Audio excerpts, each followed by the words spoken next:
Mark in the count. The swing arm now coming back as our countdown continues.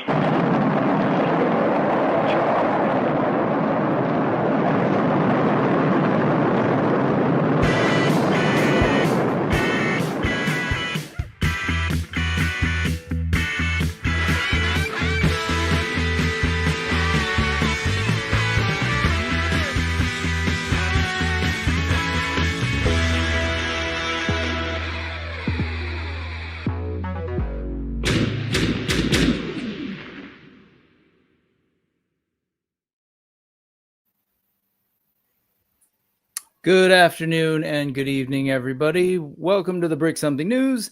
I am Brick Something, and this is Fortress Mattimus, aka Matt. What's going on, man? Hey, not a whole lot. How you doing? I'm doing good. I realized as we were doing the sound check before, I'm glad you figured it out, because once that video kicked in, my headset was like, loud guitar. Oh, was it really? Jeez. No, mine's perfect. One, I'm getting old. Two, as I told you, and a lot of people know, I'm actually at home with COVID. And so I'm actually kind of surprised this time around that energy is relatively up. I took a nice nap before this, but yeah, it kind of sucks, but it's also, so anyway, I appreciate you being able to do this. I know you weren't feeling 100% either. Yeah, you're a little bit down. Yeah, kids went back to school, not last week, but the week before that. And it's that beginning of the school year, back to school kind of flu floating around or whatever it is. And so I've been shifting around through the household over the last week. And yeah, thankfully not too bad today. So yeah, I'm happy to be here. I blame my students for sure. Dirty kids. No, who knows, man? It's a nutty world. But yes, compared to I've gotten it before, and this is kind of wild. And also they have antivirals now, and definitely the first day I felt it. I was like, oh, first 2 days. But after taking the meds, things seem to level off. So knock on this plastic table, things be better. And I hope everybody's safe out there, man. The best is absolutely Toyz. Yes. So now, as I was saying, this is the mental health therapy. Let's talk toys and make me forget about illness and stuff. Anyway, hey, for those who don't know Fortress Mattimus, you could go to IG and add him and follow him, but you won't really find much because that's not a thing that you really do. Is that right? Yeah. I forget how long I created that, like how long ago that was, but I've had every intention of posting, especially like toy photography. That's kind of what I wanted to get into. But yeah, it's like, it's been several years now and I still haven't gotten into it. So yeah, it's still a decent way for people to reach me because it's a nice, consistent way. But because other than that, yeah, I just kind of hang out around Discord and Facebook and stuff like that. And you do. So.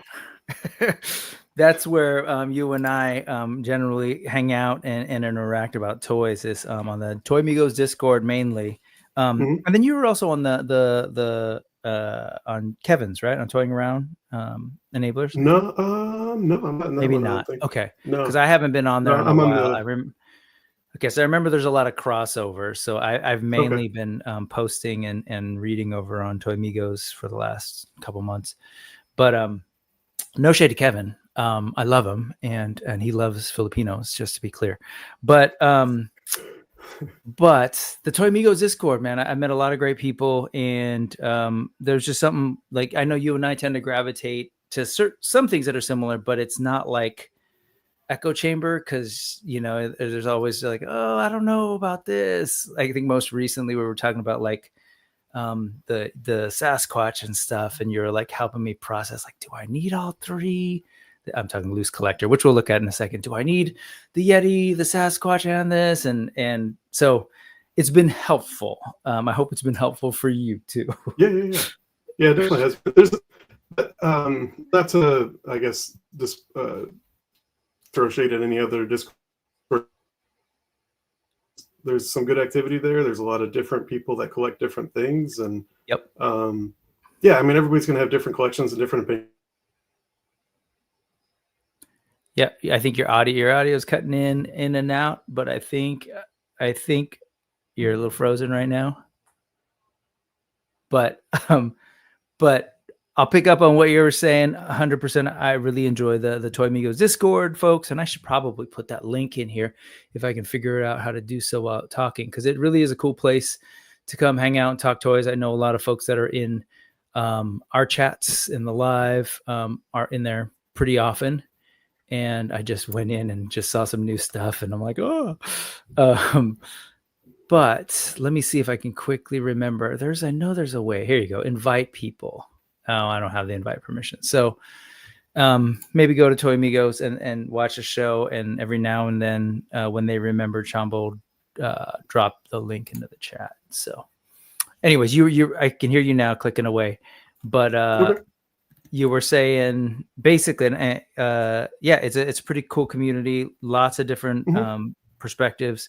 What I like about it too is that it's actually one of the more organized in terms of like topic and stuff. That I was like, okay, cool. I know this system. It's like, okay, figure arts stuff here, and then of course folks will politely, mostly Chamba, say like post it here, but in a good way, right? It's kind of like, okay, keeps things clean. So like, what are part of what I wanted to talk to you today about is just sort of like, hey, how do we collect? Like I know I'm looking at everything behind you.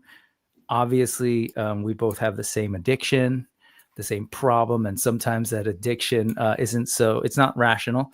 So we just, we're not always being super selective. And I always have to stop myself and ask myself, wait, what are my criteria? How do I actually decide what I'm going to buy or not buy, especially in this period where I talk a lot about it here on the show. Just like, man, this period is crazy because there's toys coming from everywhere, every place, every creator. Some of them are, injection molded. Some of them are resin, like there's all sorts of different options, corporate stuff, indie stuff, imports, domestics.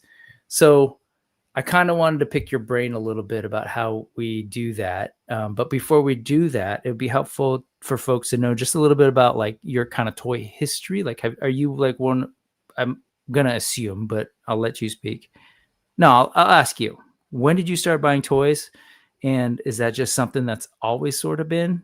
And then how have your buying habits, I guess, changed before this last bout? Because I know you're changing more recently. You're being a lot more selective. But before then, like, how has your collecting and buying habits developed over time? Yeah, I think for me, like, I can kind of look back on different phases of my kind of collecting life. The phase I'm in right now, I've kind of been in there since 2019. It was like shortly. What's that? Same for you, or? No. I just while you were talking, because I think the okay. last episode was not live, and I was like, I swear we're live. I hope we are. But yes, go ahead. Sorry. So 2019, I kind of started to get back into it because, like a lot of collectors, I played with toys when I was younger, and for me, I'm a kid of the 90s. So, and I grew up with kids of the 80s. Like I was babysat by older kids and stuff. So yeah, I had a lot of exposure to Transformers and He-Man and Turtles and stuff like that. But for me, I had Power of the Force and Batman animated series, stuff like that. And then I got out in the mid 2000s. Like that's kind of when I was a teenager and starting to have different interests and stuff. And I didn't really pick it back up again until 2019. So for that, I was working from home more so, and I'm like, you know what? Like I've always had toys. I've always had a toy shelf, but it's always been kind of sparse. Like I've never had like a complete team. My big teams are going to be the Avengers and the X-Men. And so like I would look at that shelf and I'm like, I'm missing Beast. And then Hasbro would come out with like a really cool updated Beast. So I'm like, oh cool, I'll pick this one up and add that in. And that's my proof for the and so like it was kind of at that time where like Hasbro was starting to do the 60th anniversary. So they were doing like these major characters that I didn't have. I didn't have Captain America, I didn't have Thor. So it's like, this is cool. Like at first I just wanted to complete those couple teams. And then I don't really know kind of how it snowballed into this. That's just kind of how it started out. And ever since then, like there's been a community of people and, you start talking to people and it's been fun. Like I enjoy the news. I enjoy conversations about it. And that's kind of more fun than the toys themselves, honestly. So I've been going strong since, I guess the last 6 years or so. It's funny that you say that's been more fun than the toys themselves, because I find myself in this position of like looking at pile of unopened stuff, and sometimes it's like, oh man, it's like, what am I doing? And it can get a little bit overwhelming because I also like want to film it. Although I famously, okay, sorry, here's a quick aside. You were saying, you were warning me about tangents. Here's a tangent. Man, okay, so yes, I'm sick. Last week, my hard drive with all the stuff that I've been filming and stuff, and all my logo work and everything for the channel, won't mount. I'm not calling it yet. It just won't mount. My computer won't find it, so I just can't access it, and that's a little bit scary until I know it's, what's what. But that said, to me, that's the joke of it all. It's like, oh man, I stress about opening stuff because I got to wait till I can set up the camera and then film it and kind of like talk over it, even though I like rarely edit it and publish it as like an unbox something video these days, but I still do it. And so it got me thinking, it's like, man, what was all that? Like now I don't even have that access to that footage for now. But when you said, oh, it's sometimes more fun to just talk toys, there's something about like, I do enjoy this stuff. I still do. Like I recently unboxed some things, but I have been absolutely enjoying community, like speaking with you online and other people, watching people talk about it on shows, because I mean, like for me at least, like I'm into a lot of different hobbies, and I can talk any of those hobbies. Like I know people in my life that I can talk those to. I've got video gamers that I play with online and stuff, so it's like we've got that in common. I've got, I don't know if you can see them, but I got some kind of spirits on the shelf back there. So I've got those kind of whiskey guys that I can, yuck it up with them about and stuff. So like toys has always been that one thing that nobody in my life understands that. And so the internet has been a huge blessing for that. And yeah, I mean, especially like YouTube and stuff like this. So, and I think that's part of what makes toys unique and special, I guess. I think so too. I think at the end of the day, there's something about the play, right? It's like, oh, I remember these. So there is some nostalgia. I was holding up ROM earlier, which is like super nostalgia bait. Like, and really, it's not like I read the comics, but there was a kid in our neighborhood that had the toy. And I remember my brother being older, being like, oh man, he has that toy, I want it. And then, parents wouldn't let him get it. And I just remember hearing about that all the time, then seeing some comics, but never reading it. And for some reason, this image was burned in my head. And I was like, yeah, he's cool. That's a cool character. Or I'd be reading the old, what eventually became the Marvel Universe Handbook. And I knew all about him and the rest of the Space Knights, but never actually read comics. So it's just this weird thing where I think when we talk about the toys, like this stuff, we go back to childhood, and there's like, it's a simpler time. It's fun, happy, whatever. And then it's kind of like an equalizer. It's like, oh yeah, we're all nerds. Remember that was fun. And, we're smiling and stuff. So I'm curious. Go ahead. I was just gonna say, like, kind of like a small little story on that. Like I remember for my 13th birthday, this is when Revenge of the Sith was coming out, all the toys and stuff like that. And I didn't ask for anything specific for my birthday, but I remember opening those figures in front of my friends and having a thought. I was like, oh man, I'm the only one still into this stuff. So like that was for me, that was like the break point where I'm like, I need to grow up and get out of this. And so like I definitely, I don't care now. Everybody I work with knows I collect this kind of stuff and whatnot. I'm not ashamed of that, but as a kid, like you definitely have that point where you get away from that. And now as an adult, it's like I'm trying to get back to that. Like, that was a fun time. And so was it right around that time when you took your break, or you paused? Yeah. Till 2019, stuff like that. For the most part, yeah.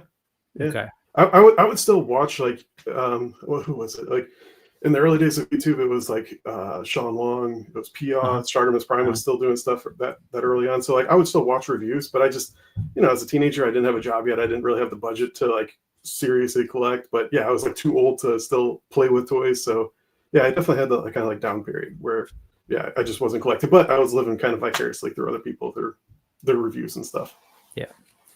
Yeah, that was me too until I started going, my brother who's been on the channel, like he never stopped. Never stopped. Straight through college, he was collecting, got his first job. He was always buying something, whether it was like awesome Star Wars collection, bunch of 12-inch stuff. And so I just, there was a time when I'd pick up random things, especially like the pre-Toyz, the Toyz era, the Marvel lines, and they were hella ugly. And then of course Lego, that sort of kind of never stopped. But to me, that was like my own thing, because he and I had some Lego as a kid, but like I went crazy deep into it in a way that was like, I think even took him like, whoa, okay, cool.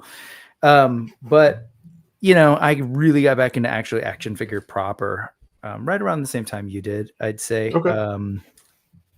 So there was just that period. So I want to go back there, because part of it is like you were saying, like, oh man, I've never really had like a shelf or a collection. Yeah. Was that like, I think, is some of that watching people with all this stuff in the background, it kind of like normalized and made you be like, I'm sure that's that sounds like a good idea. But yeah, I mean, like the other part too was that, like, again, like it was not very easy to come across toys at that time. Like, you would walk into a store, you would see what they've got, and it's like that's all you really know about. I mean, yeah, the internet was starting to take off at that time too, but like that was the age where it's like, man, like I never had the Build-A-Figure, I never had this Build-A-Figure, so like these are all versions of characters that I never had as a kid. And so it's like, now I'm older, I got my own budgets and stuff like that, I can afford this stuff, so it's like, man, this is awesome. These are the toys I never had. I mean, like, I'm not making it sound like I didn't have toys to play with. I had plenty, but like these are all versions of those. I totally get it. It was the same thing. It was like, oh wait, there's Masters of the Universe is back. Ted and I got G.I. Joe, Star Wars. We never got to have Masters of the Universe. And so, it's that weird toy. I must get Masters of the Universe now. And that hence was that like the line as a kid that like you guys didn't really have, that you always we didn't have them. Our cousin Ben had them, and he still has his old vintage. He had like a beautiful Masters of the Universe collection. So that was just one of those things where we had a handful. But anyway. Awesome. So it's kind of fun. It's helpful. I think what I put in the description of today, it was like trying to figure out like, how do we choose what we choose, and how do we sort of balance at these things? And I kept thinking like these three, I don't know, themes or something, like the spectrums between, like, you've got the nostalgia, which were really, like, oh man, Revenge of the Sith, these toys, and you're just like one among your friends who is still into it, right? Or He-Man, Masters of the Universe, G.I. Joe, whatever, versus new IP, right? AWOC, Mythic Legions, whatever, Savage Crucible.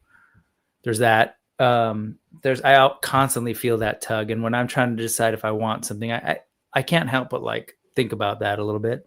The other one is the thing that I love, right? The indies versus the retail, Hasbro, corporate, Mattel stuff, right? There's that.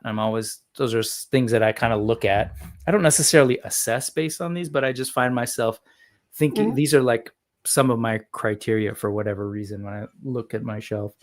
And then I think the other one, what would the other one be? Was it domestics? I forget what the third one was.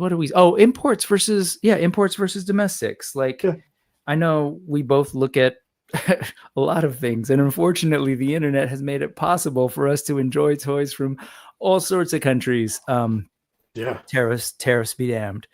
So I think about those things, and like I said before we started, we're not going to like categorize and talk through it, but I think it's just going to come up in what we're talking about. Like, I'm looking at behind you, and I'm like, damn, the nostalgia for like classic Avengers, G.I. Joe, right? The X books, or like the Sentinels were attacking. I'm just like, okay, I get it. But then I heard what you said, like, yeah, like these are versions of toys, or these were actual toys and characters I couldn't get back in the day. Ted's the same way. He's like, man, I get to build that classic team that they never made figures of before, and Hasbro's doing it now. And there's that. And when I first started out collecting, like more recently, I was at that like hunger stage where I'm just trying to buy up everything. It's like they come out the Wolverine, I'm like, this isn't really the version of Wolverine that I like, but I want that character. And so like Hasbro's really good about that, where the figures are cheaper and they come out with so many. So it's like, man, you can really build up a collection pretty quickly with that. But now, this might be jumping ahead, sorry, but like now I'm at is that like I've got the representation that I want. So now I'm kind of being pickier, where it's like they haven't really done the Wolverine that I want. And so I've passed on the last like 4 or 5 of them because it's like, Yeah. I've got the character. Like it's another version that's not my ideal version. So it's like I'm not going to buy another one of those. So right now I'm kind of being a little bit pickier and more selective of I've got the quantity. So now I'm just kind of focusing on more of the quality, and that way every purchase that I make now is pretty much a purchase that I want to make, not like I feel like I have to have this thing. And so I'm honestly like I'm enjoying it a lot more now because every figure I get is like that is the one that I wanted. That's awesome. And you're not at all alone. I've been, wondering the same thing. I'm kind of in this funny place where I'm absolutely drawn to new things, like things we've never gotten before. So like nostalgia hasn't been a huge driver for me. Like I think the most nostalgic thing that I get regularly would be like in terms of nostalgic IP would be the Masterverse stuff. And and a lot of that is because they've done it in a new format, right? It's the larger body, very different anatomy, different level of detail and sculpt. So I'm like, okay, there's still that sort of newness to it, action figure newness and articulation, all that stuff. But there's that familiarity of like, oh man, He-Man's dope. Or just the idea of the Masters of the Universe mixing of science fiction, space, and dragons and, magic, like that whole world and that vibe. And so I don't know. It's like that's probably the most nostalgic. But with the indie thing, it becomes dangerous because now people are coming up with new stuff, and I'm like, that's dope. I'm also like an appreciator of like the arts and like indie creators, so I'm like, cool. I want to support that. And then they're doing things that are just crazy interesting. Like, oh my god, I have nostalgia for, but in a very different way. Like, oh my god, like Hindu stories of like these amazing like gods, and same with the Chinese stuff, and now we're getting pirates. Like, so it's like, I don't know, I'm torn, and I want to be like you. I want to be selective, and I'm struggling. So anyways, it's tough. Let's pause on that real quick. I just realized, let's say hello to the folks. It's like you're at the party and these two guys are just talking and like all these people are here, but let's say hello. What's up, Ryan Clark, who was here first? Good to see you, sir. Hope everything's good up north. Larry's Geeky World is here. What's going on, man? I got to catch him live Saturdays, I found. Larry is going live on Saturday afternoons. It was around evenings. I think it was like 6 o'clock my time. Correct me if I'm wrong, Larry, but folks should check out Larry's Geeky World. Ray Black is here. What's going on? Thanos Copter. Man, it's hot here in Northern California. What's it like down in Central Valley, friend? Raceland is here. What's going on, man? Every time I see that Dark Wolf thumbnail, again, nostalgia. I'm like, oh, that's so cool. Let's see. Nolan is here. Hey, Nolan. Hope you're doing well. Yeah, dude. Kids, man. Youth. Little plague spreaders. And you know what? It would be helpful if they just went to their classes, but we've got this thing of random kids just walking everywhere all the time. Oh, yeah. Anyways, sorry, that's work. Charlie Squared, what's going on, man? Good to see you. Thanks for watching today. Hey, thank you, Thanos. Thanos, yeah, you appreciate it, man. Putting in the links. I don't have the doc ready, so if you feel so moved, please do so. Otherwise, I will drop links in for the live. Oh, by the way, this guy, Thanos Copter, if you're unfamiliar with him, and he's saying, just do it. It's fun. I'm assuming it was when you were talking about toy photography. He's a toy photographer. He is notorious for folks knowing like, oh, Wednesdays, he does these real, like, I'll use the British term, randy, let's say, blue stuff on IG. So it's wild. It is. And it's done with humor. And so, unfortunately, he's got super pigeonholed for it. And that's what people know. And I get it. But dude's having fun with toy photography. And tomorrow night on the Collection Nexus, he will be on. So go check him out, 8 p.m. on the Collection Nexus, folks. Love those guys, Ronald, Drew, and Jesse. Hey, speaking of cool people, what's up, Josh Brown? Good to see you, man. I hope you're doing good. Josh knows that I don't like sleeping when I'm sick. He's like, dude, go sleep. Stop chatting. I was like, all right. Win or Lose. This guy, I love seeing this guy in the streams. Another one of those folks we see across the board. What's going on, man? Hope you're doing good. Did you not make it to Toy Migos? I hope. Again, we were talking about Toy Migos. This weekend is like the Toy Migos meetup down in the LA area. There was a world where I was going to go, even COVID aside, but not meaning, sorry, I wouldn't have gone if I had COVID, but meaning if I would have, anyways, whatever. I was originally thinking about going, but I have to head back there in about 2 weeks for family stuff. So it just didn't seem smart. Okay. Anyways, man, this is how you know I'm sick, man. My brain is all over the place. See, he knows what's up. Sword and fantasy, and I'd include like spaceships and sci-fi are my criteria, which is weird. And I established we are. Let's see. Hey, what's up, Red 5? Good to see you. Thank you always for watching, man. You're awesome. Hello, Geek. What's going on? And thank you for the well wishes, man. I'm doing good. David Salinas, what's going on? Yeah, man. I hope everybody is having a good day. Sorry, that was you who said, are we live? But yes, say hello properly. We do have Labor Day tomorrow, but we don't put a U in it. And it's kind of just, it was a way to create a fake Labor Day because they didn't want us celebrating May 1st anymore. Can't help it. I'm a history teacher. Let's see. We go to sales. That's what we do on Labor Day. We have sales so we can buy things. Let's see. See, Larry's Geeky World is also with you, man. He is saying he's taken a pause on Power Rangers toys since Lightning Collection ended. I hope it comes back just for the helmets and other replicas. But again, you're not the only one, man. A lot of folks are like thinking about how do I pause? How do I change things up? That's, you hear it all the time on like a lot of these streams. You could hear the like sort of like, I don't know.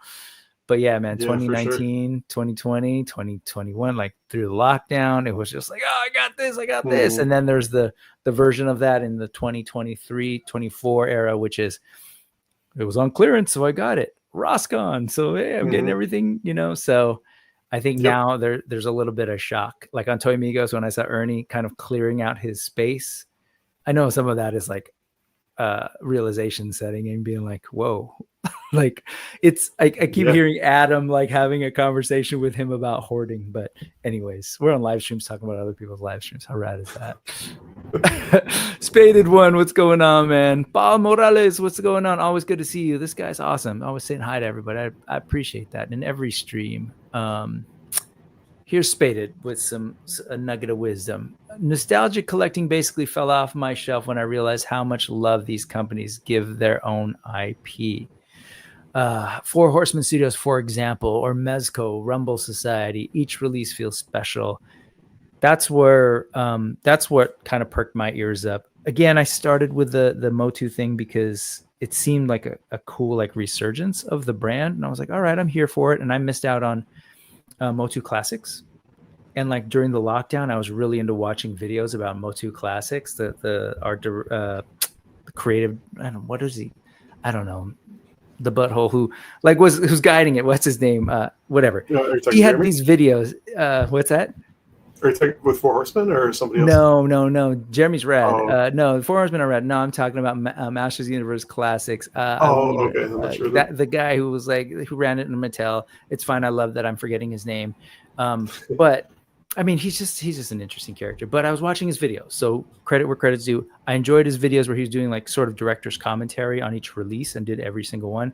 And I got really into it. And I never, I didn't, wasn't around and wasn't able to buy at that time. So when Masterverse came out, I was like, okay, cool. I got really into his stuff and Motu in general. I was like, oh my God, they're bringing it back. So that's where I'm at. Okay. So you meant like the literal, but I thought you meant like the metaphorical, like he's like getting you to buy stuff because now you're one in it. No. I love that it's literal. Okay. Yeah, is he a literal butthole? No,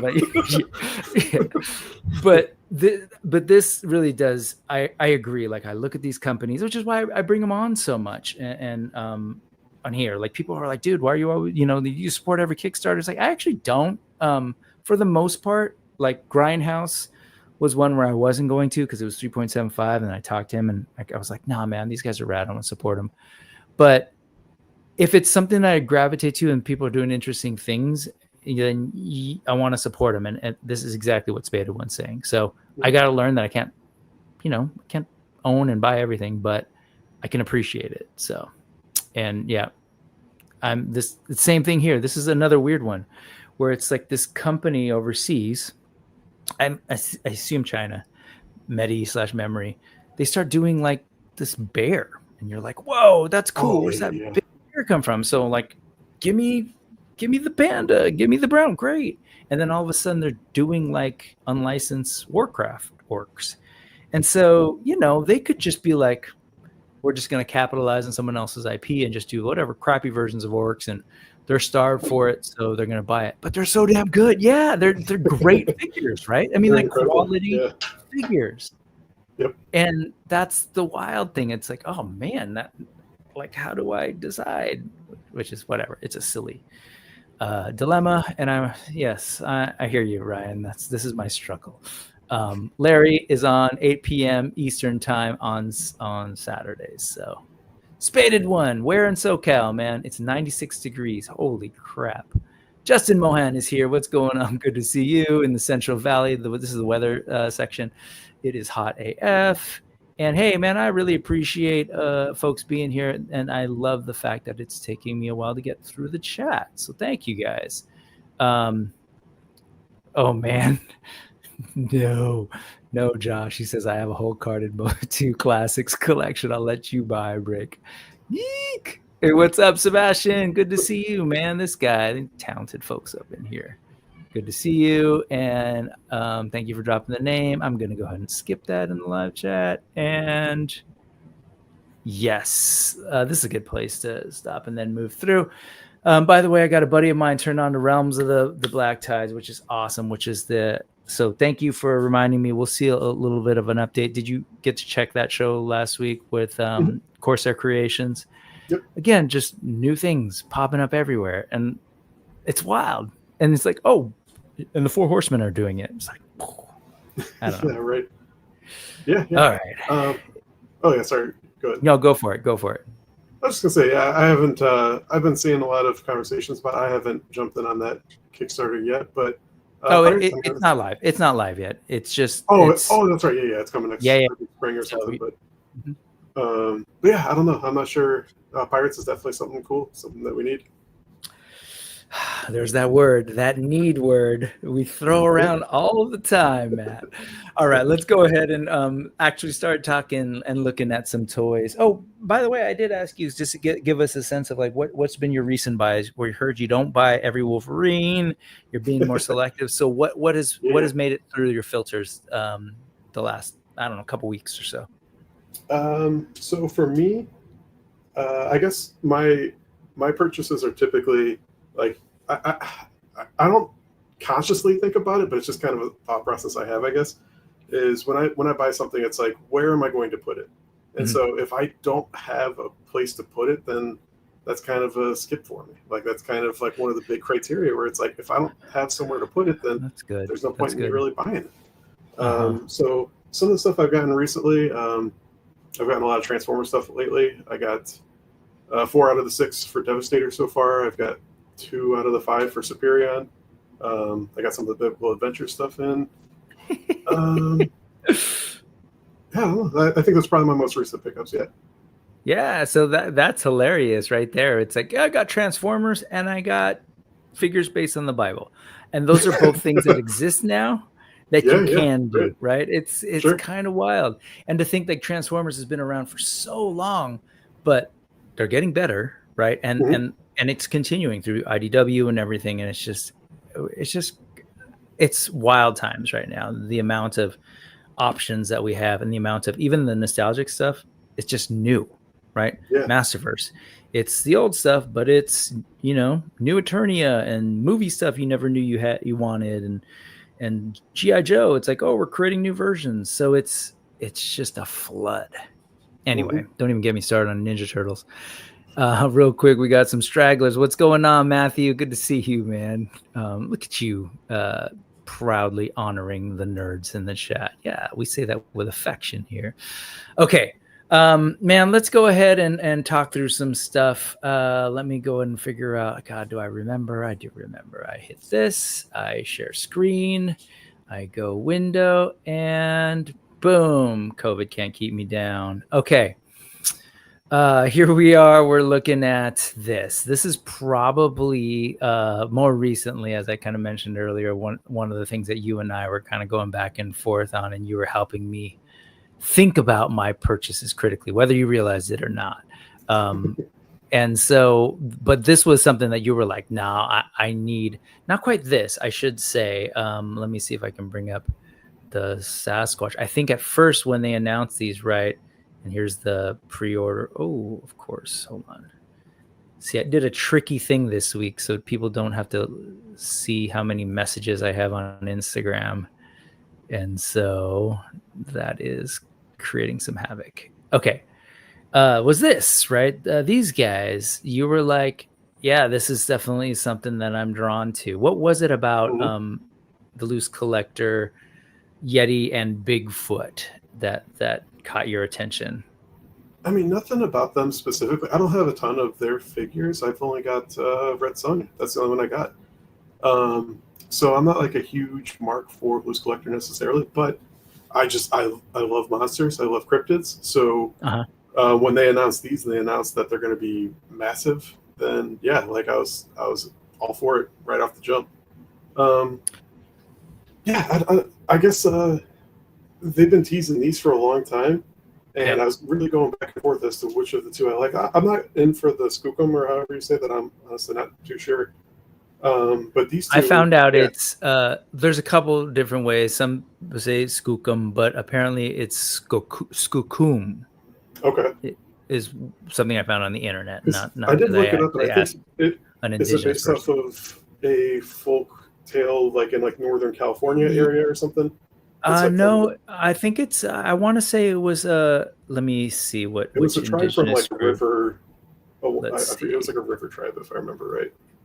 But as I looked that up, so it wasn't so much this one, right? It was the it's Pacific Northwest. Yeah, Pacific Northwest. Okay. Because the Bigfoot, their version of Bigfoot, to me, that is like my ideal. Like when I imagine what a Bigfoot would look like, that's kind of that. I think the color is a little reddish on their Bigfoot. Like I would prefer it to be honestly closer to kind of this, like this dark brown, almost black kind of color. But I do like that this one's kind of reddish because for people that want to do the Marvel Legends kind of Sasquatch kind of thing, like that makes sense. Like they're reaching a broader audience there. But that head sculpt is just fantastic. For me, like I'm normally a Yeti person. Like I guess that's kind of due to like the Rankin and Bass Bumble and just different types of stories like that. So I've always I like snow kind of characters just in general. So yeah, normally I do kind of lean towards the Yeti over the Bigfoot, but I love that head sculpt on the Bigfoot, like even more so than this one. Yeah, me too. There's something about, I love the slope of his head, right? It's like triangular with the fur and everything. There you go. Yeah, I'm really torn in this, and so far, knock on again, plastic. This is the only one I've pre-ordered, so I'm in for this Sasquatch, and I really love the look of him. He looks, there's like and I also appreciate that they, even though they're the same body and everything, there's a different head sculpt, of course, and paint, but the posing, right? This is very like, this is the Bigfoot upright, like, and then every time you see this sort of Yeti, there's more of like a crouched over, a little bit more, aggressive, animalistic. You kind of see them here dealing with their Burning Hammer figures. So I appreciate that, they're showing that, like, there's reuse, but they're different characters or creatures. Sure, you get similar poses or whatever, but it's cool. Yeah, fantastic. So there's still a bit of nostalgia here, though, for you, even though you're like, I don't get Loose Collector stuff, but it's the nostalgia for like the big giant creatures. There's a little bit of the reference to the Rankin Bass, stuff. And you mentioned to me also you're a Disney Parks guy, so you and I were both like, especially when it's interesting. I hope this ends up being bluer in the face, right? Like they had. But yeah, yes, kind of. I've never been to Disneyland, but I've seen the ride and I've seen the Yeti there and stuff like that. Yeah, it's a very bright blue compared to this. So I'm with you. I'm kind of hoping it's like a brighter blue. Yeah. Wait, that's right. There's no Matterhorn outside No, of no, Disneyland. Is not that in right? Florida. Oh No. yeah. Yeah, they've Oh. got Expedition Everest, but yeah, it's yeah, we don't have Matterhorn. That Expedition Everest is pretty damn good though. But yes, okay. So, and part of me wants it for this as well. You know, I was talking with my brother. Same thing. You know, he's a Disney guy. He now works for the company, but it was the same thing. He's like, I kind of want like a stealthy Disney tribute shelf to have like, you know, this guy and have like maybe one of the pirates he's saying, and it's like, Yeah. and then one of the Mezco green, whatever they're called, that's like something estates. The Gangrene Estates. Gangrene Estates, yeah. or whatever they're called. Yeah, there's that guy that looks very haunted mansion-y. Mm-hmm. So he's kind of building that, like, you know, action figure tribute to classic Disney parks. Yeah. But anyway, the news, if there's anything news, is that they did announce this. It's been a long time, so if you haven't figured out, I'm not really like truly a news channel, folks. It's the Needless ephemera we saw, but the Skookum, I'm gonna go with that. Yeah, Skookum sounds funny. I love the way right. I love the way Robo says Skookum. I mean, it's hard to gauge off the comments, but it seems like people are really digging this. Like, this seems to be the most popular of the three. And that's cool. Where I'm torn now. Like, honestly, I can see myself. I'm like so on the verge of just pre-ordering the Yeti 2 because I think it's really cool, especially if it ends up being bluer. And then when they showed this one, I was like, man, this thing looks really good, especially with the ears and everything. There's something like very berserk about it. I don't know if you ever seen the manga or an anime Berserk Guts. So there's like this, there's a type of monster face that's in that thing throughout. There's all sorts of creatures in that, but that looked like that to me as well. Okay. It just looks like a great looking monster and so like foreboding, and I don't know. So I'm attracted to all of them. That's the bummer. I know they're going to keep coming out with more, and they're not the only company doing really cool cryptids. So I'm kind of screwed in terms of being like you and being selective right now. So, yeah. But I'm holding strong. I'll tell you you said you had read Sonia. I've only have one of the wolves, and actually Loose Collector gave me a birthday gift. I don't know where it is. Here it is. But he sent me, or they sent me, address, Chaotica figure. I generally don't go for these sorts of like, I mean, it's pretty cheesecakey, and that's not a diss or anything, but I haven't checked her out yet, and I haven't decided because I know it's not quite my thing, because she's wearing like almost like a modern wedding dress type thing that doesn't quite work with the whole like sword sci-fi. Yeah, more like boudoir, honestly. Yeah. so I don't know. We'll see, but I've never been able to check out any of these types of figures, but their wolf, after I worked out those joints, is pretty cool, and the sculpt is impeccable. So anyway, for me, I just got a hunger for these types of figures, so they were the first to it, and I'm happy to jump on. And I like what this collector does. So can you remind me which ones did you actually end up getting? I'm in for the Yeti and the Bigfoot both. Yeah. Okay, so you're in for the two, and you're definitely you're like, you have no problem easing off on the third and holding off on the third. Yeah. It's just it's definitely cool, but it's a different type of face than I guess what I've typically seen like in artworks and stuff like that. Yeah. So yeah, this one's a bit different. So I'm okay with skipping on this one. I love the ears, and yeah, it's cool. All right, I agree with Matthew. Cryptids are awesome, and they're doing like Chupacabra. They've got a couple of things going on. So, man, Larry's thinking about getting the Bigfoot for his girlfriend. She loves all the cryptids. I know Thanos is looking for the what was it? There's the Fresno. What does it remind me, Thanos? The Fresno something, which is like this really weird. It's just like a pair of pants, a floating pair of pants. Oh, jeez, not even sure. So, all right. Anyway, let's move on to cryptids everywhere. This week was the second drop of the Jersey Devil. This is another one where I failed, friend, where I was like, nah, I'm cool. I passed on the first round. I wasn't, being that strong though, because I was like, I'm going to Legion's Con. If they have it there, I'll just, pick it up. And then Friday morning, I'm here feeling sorry for myself with COVID. And then it goes live. I'm like, screw it. I'm ordering this thing. $10 flat shipping. But the Jersey Devil by the Four Horsemen, it's, I think when it first, well, what did you think when you first saw it, or what was your reaction when you first saw this thing? I thought it was awesome. I mean, I didn't get it. I might in the future, but so far no. But yeah, I thought it looks fantastic. Like, it looks exactly like what you would expect a Jersey Devil to look like. Yeah, but it's also kind of uniquely theirs. So it's going to fit in line with any of their other figures that they've got. Like, even if you don't collect these types of things, like, I guess the main reason I'm tempted is like, I again, having that nostalgia pull, like, this reminds me of like kind of goat beast creatures from old fantasy and stuff like that. So that's kind of more my draw. But yeah, I think it's a fantastic looking figure. Yeah, I will say, like, at first when they showed sort of the upright pose thing, like, I agree with everyone that it had sort of like awkward proportions, but that didn't faze me, and then it didn't keep me from being into it, because like the thing is awkward. If you've ever seen like those old classic ones, it's even more like stretched out and like long neck and just weird looking.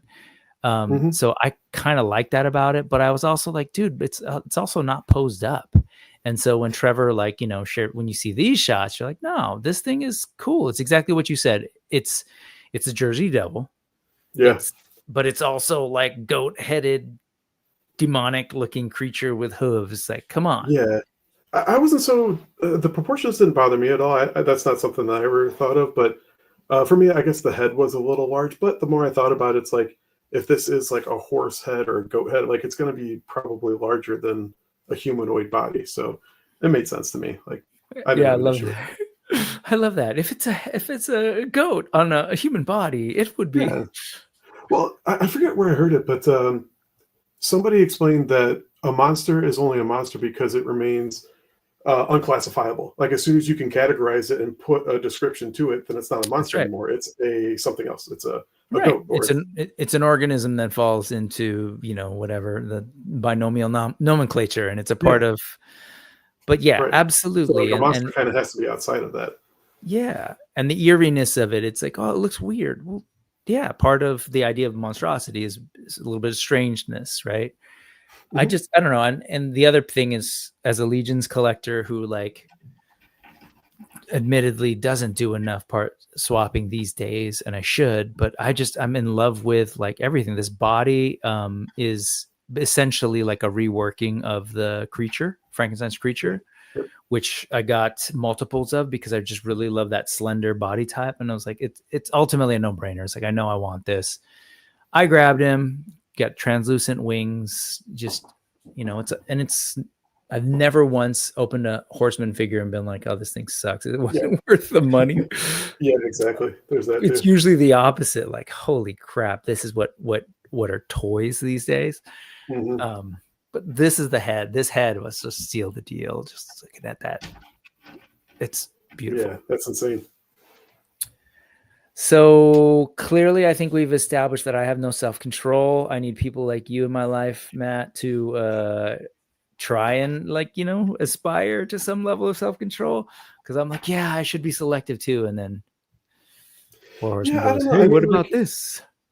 I definitely make my fair share of, like, kind of spur of the moment where it hooks me and whatnot. But yeah, I think for me, like, everything that I do buy does have kind of a root to nostalgia. Like, even if I don't have, like, I'm not from New Jersey, so I don't have like a particular nostalgia for this character necessarily, but it does remind me of things that I did enjoy when I was a kid, and seeing cool toys like this takes me back to that. So yeah, I don't know. I mean, I definitely get the draw for it. So it's hard to resist that.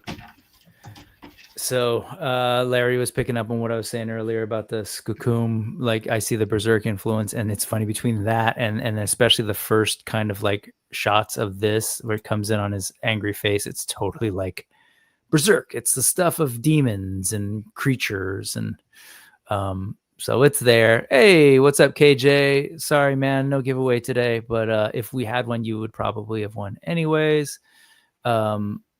Thank you. It's the Fresno, the Nightcrawler, I think is what okay. That's new to me. Yeah. Hey, Julius Downey saying I'm all over this guy. Yeah, this is totally up his alley too. Anything that looks like it could be like on the side of a van or like a 12-inch in the late 70s, early 80s, or LP, I guess is what we would have called it back in the day. He's all over. Yeah. Pre-ordered him on the first drop. Larry says, Thanos, oh man, congratulations. He said, I held off on the Jersey Devil first figure Obscura. He's passed on. Looks great though. Chupacabra 3-pack with dismembered goat, or I guess, what do you call it? Disemboweled and what do you call it? Exsanguinated goat accessory would be the way to do it, man. Get on sculpting that, Sebastian. I'm gonna need all of these head sculpts for my Doc Nocturnal display. Man, these things are so cool. Yeah, and that's the other piece is like we live in a world where you can mix up these things because they work really well together. And I've got a Doc Nock, and absolutely. I was watching Wade and Robo. I was watching the replay from Friday, and Wade was totally right. He's like, Conan is one of those characters where you can put it up against anything. A big purple elephant, fighting Conan, people are like, yeah, no, that makes sense, and it's totally true. Right. Like you could just throw this against it. Baphomet to Slayer fans for sure. Ted, look up the history of Baphomet. It's fascinating stuff. Weird creations.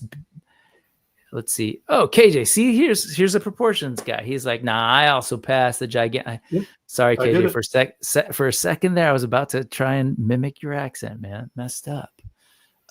He said, I also passed the gigantic head. Bothers me. Yeah.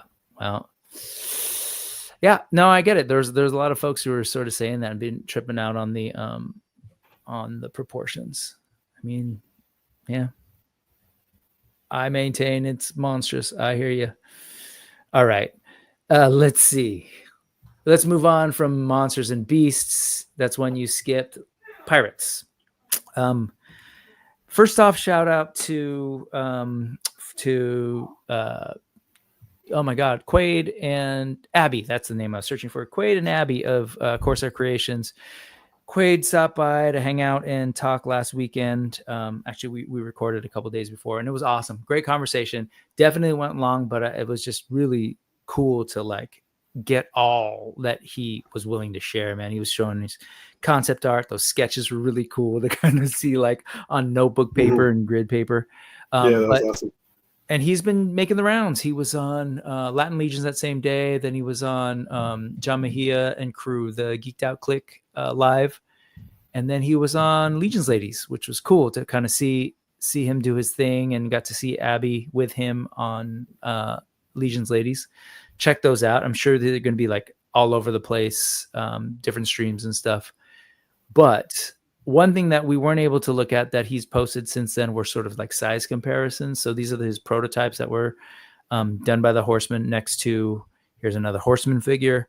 And I don't know if this was, does anybody know what this Pirates of the Caribbean figure was? That it's not NECA. I'm not sure. It's pretty good looking, and I didn't know it existed. And again, this is me thinking about things I probably shouldn't buy, but kind of want to. But next to that guy, actually, let's see, does he post it? I don't think so. But it's kind of neat to kind of see how these things work. Again, to what we were saying earlier, what I was saying earlier, part of the issue is that the way I build on my shelf is that I definitely scale matters. So size comparisons matter to me. And the main reason is because I do want them kind of hanging out with each other and, going up against one another. So like, like Jesus could like walk on the oceans while this Cthulhu guy sails by or something. Yeah, right. for sure. Makes and total then, sense. And I love his choices. And then you've got Aquaman. So good. And of course, going up against Legions size-wise. So I think it was just kind of cool to see. You were saying pirates would be kind of cool. Is there any part of you that, I'm going to guess maybe not, but based on sort of your criteria and trying to be selective, is there any part of you that is intrigued by, what is it called? Realms of the Black Tide at all? Maybe. I'm trying to think of how to be. You don't have to be diplomatic. Okay. You don't have to be. I have a reservation against Kickstarters of people that don't really have a history in the toy industry. I don't really know how those figures are going to turn out. Mostly like with articulation wise and quality wise and things of that nature. So I always like to hear kind of reviews of how they turn out before, at least if I'm unfamiliar with their work. So I probably won't be in, but I absolutely do love pirate characters, and I hope it does well because I want to see that come to fruition. That's interesting, but in this case, since it's being handled by the Horsemen, so it's essentially like, but it's sculpted by the Horsemen, but the project management's not done by them, right? I think it is. I think Chris is involved in the production management. I could be wrong. I don't know. I probably should have clarified that with him, but I thought that was the case because it's not something. That's not the part of the project you want to take on as a green person. So I agree with you there. And I just, that's what I understood. Okay. Yeah. I mean, I think it's actually, I think it's in the best interest of the Horsemen, really, if you think about it, to be like, it would suck to prototype a thing and then have it just like not, work out. But yeah, because I think in the case of like the Four Horsemen, they do have cases where, especially in recent years, where they will take commissions or whatever you call it to do sculpting work for these other companies. Like not so much with like Mattel and like their previous, like before Four Horsemen, but what's some other, like for Mezco, they did Dr. Doom. They sculpted that one. So that was a Mezco project that was done by the sculpting of Four Horsemen. So they do have a couple of cases like that. So that's kind of what I assumed that this one was like, but I could be wrong. If Chris is involved, then that would be a nice additional, I guess, layer of confidence that I would have with. That's interesting. Yeah, I think we should really spell that out. I definitely that's good feedback. And Quaid, if you're watching, hear that, and we should probably put that more up front, depending on what the relationship is. But yeah, no, they take commissions all the time. They don't always handle production. You're 100% right. For the indie stuff, though, I'm trying to think. I want to say even Zujitsu, they did that. Definitely, they did that for. That's another one. Yeah, I don't know. At this point, I'm talking out of turn, but I think it's a great question to ask because that was for me. It's just like, okay, they really worked on the articulation with them. They made decisions together around like how to design these things, how to engineer them. But you're right. In the factory, you want someone to be able to do that back and forth with the factory to make sure it's exactly what you want. I assumed it was the Horsemen, but it would be good to clarify. Anyway, size-wise, scale-wise, does it make sense to you? Yeah, to be this big? Yeah, because these guys are big. I know Masterverse tend to be some of my larger figures on the shelf. Are those like 7-inch-ish? Yeah. Oh, yeah, probably. Yeah, and then these guys hover like, Legion's figures hover like at 6.75-ish. Yeah, right. So, yeah, I don't know. I'm excited, and there's only 3 figures, so it's one of those things where you're like, Yeah, Sebastian's saying, I think the Horsemen said that they were handling it as well. Okay, sweet. That'd be awesome. Folks are into the pirates for sure. Yeah, they look great. That's the thing. They're just like, they definitely hit on something that is missing currently.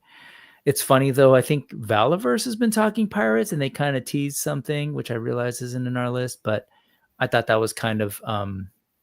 I don't know. Maybe we're going to see a bunch of pirates soon. Like a couple of years ago was anthropomorphic, like whatever. And maybe it'll be pirates next. And yeah, a lot of folks have also mentioned this. Where was it?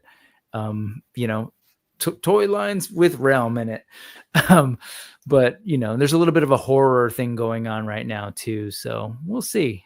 Yeah, but Realms.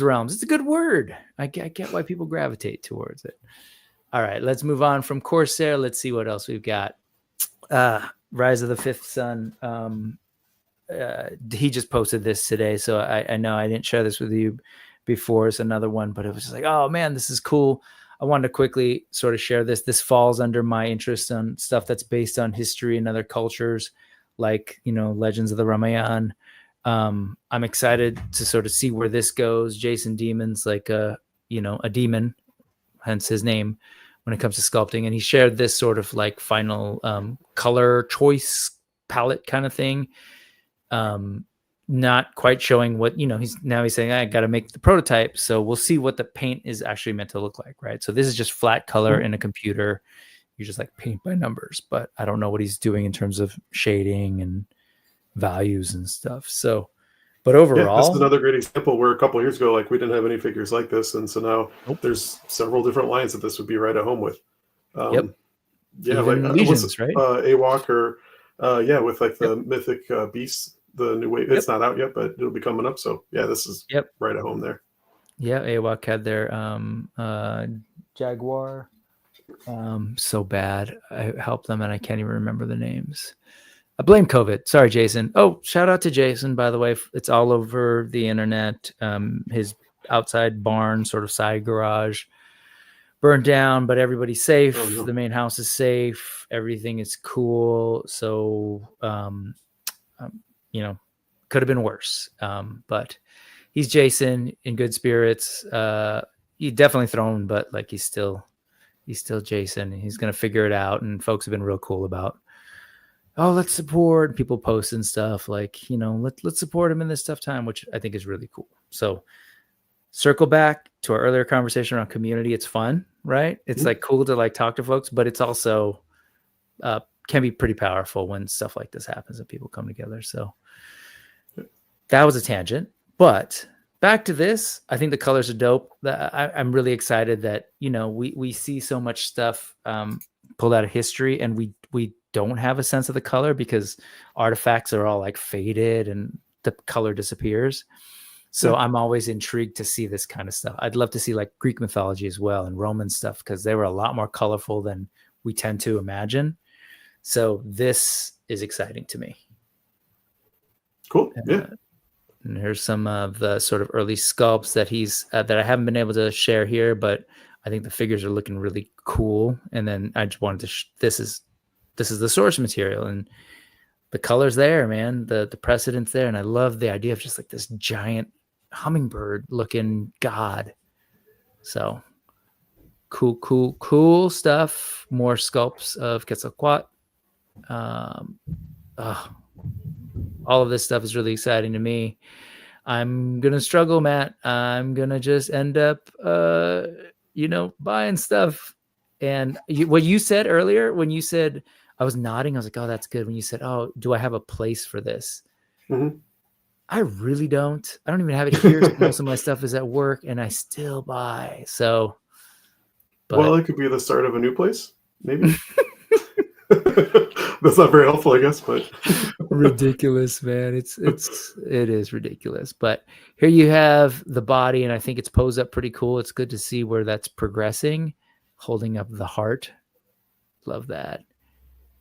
So this is exciting stuff. There's a couple more things that he shared like this. The plan is to have women in the line. It just is probably not a go. No, it's definitely not a go for the first Kickstarter.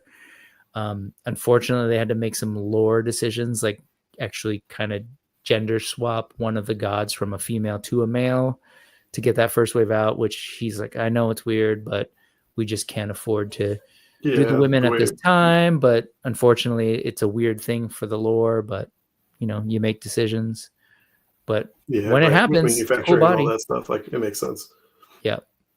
When it happens, there's a cool body. I kind of love just sort of looking at this stuff and sort of seeing all the little decisions like the detents and the double joints. And, if this were another show, we'd be talking about parts of the anatomy, and that's fine. You can do that. It's just, but she looks good. Body, big, strong hips, right? Teeny tiny midsection, but interesting that here's the cuts too. was like, oh, I want to see how that's going to work. Right. They probably did that so that way it's like in between like the muscles there rather than lower, because then it would be kind of just like cutting into the middle of the open. But yeah, no, it makes sense. And then it looks like it'll be a cup, which is nice on top and bottom, a scoop, so we get some nice rotation, hopefully. Yep. Very cool. It's looking good. Yeah. I feel bad. I don't really have too much to contribute there. I'm kind of ignorant to that history and culture, so.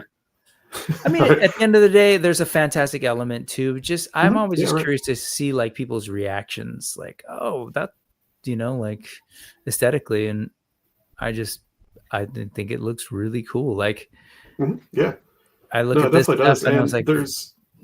Oh, sorry. Go ahead. I was just gonna say, like, to me, this is like, again, no disrespect to folks, and we all have our different ideas and beliefs. So I acknowledge that. At the same time, just on a big picture human level, when I think about like Jack Kirby coming up with ideas for stuff, or he clearly was influenced by a lot of Mexica stuff, but just like, what does an alien look like? What does a being, heralding the devourer of planets look like?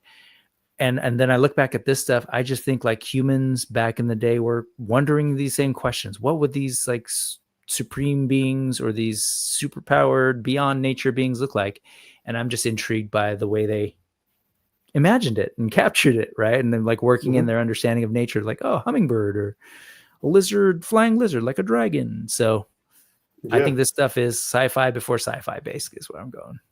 Sure. No, yeah, that's a great point, because I mean, like in the case of like Jack Kirby, like he created so many iconic looks for characters that are way before my time, and so I've always known them to look like that, but that's all attributed to what was in his mind and what he created. So we've got to have people like that today that are willing to bring that to the forefront and to try something new, and it's got to start somewhere. So it makes total sense.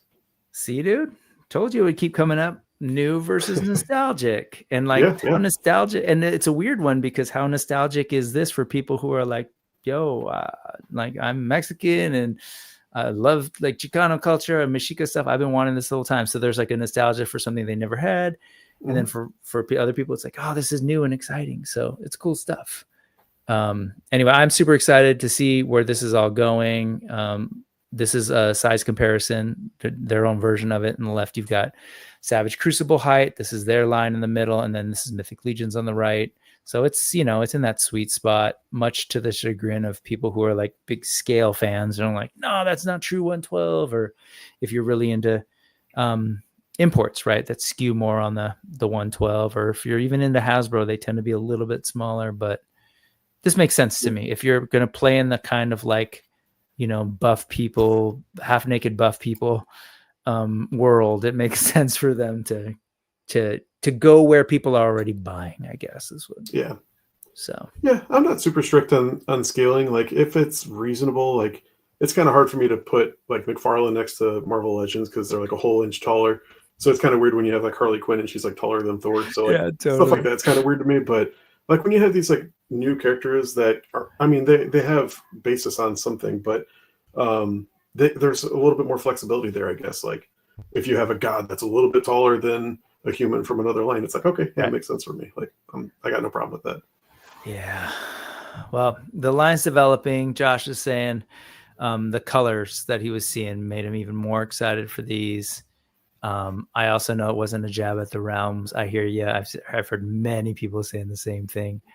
Thanos, seeing the physical prototypes are really selling these. Yeah, we said that awesome statue. They look great.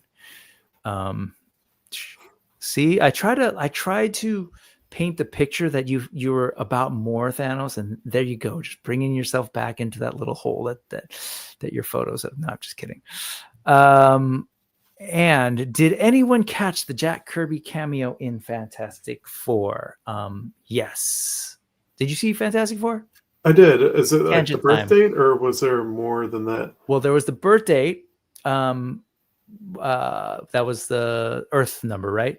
And then there was a scene that was like a Kirby and a Stan Lee in the middle of Silver Surfer first arriving, and everyone in New York is responding. Yeah, and they show sort of them working, and there's there's drawings, Jack Kirby drawings on the wall, like they're cool. Working on this stuff. So okay. Yeah, man, sentimental me was like, oh man, good stuff. So all right, let's take a look. Oh, hey, TC, what's going on? Good to see you. These are not Brutal Realm. This is Jason Demon's project, Rise of the Fifth Sun. Wait, is that right?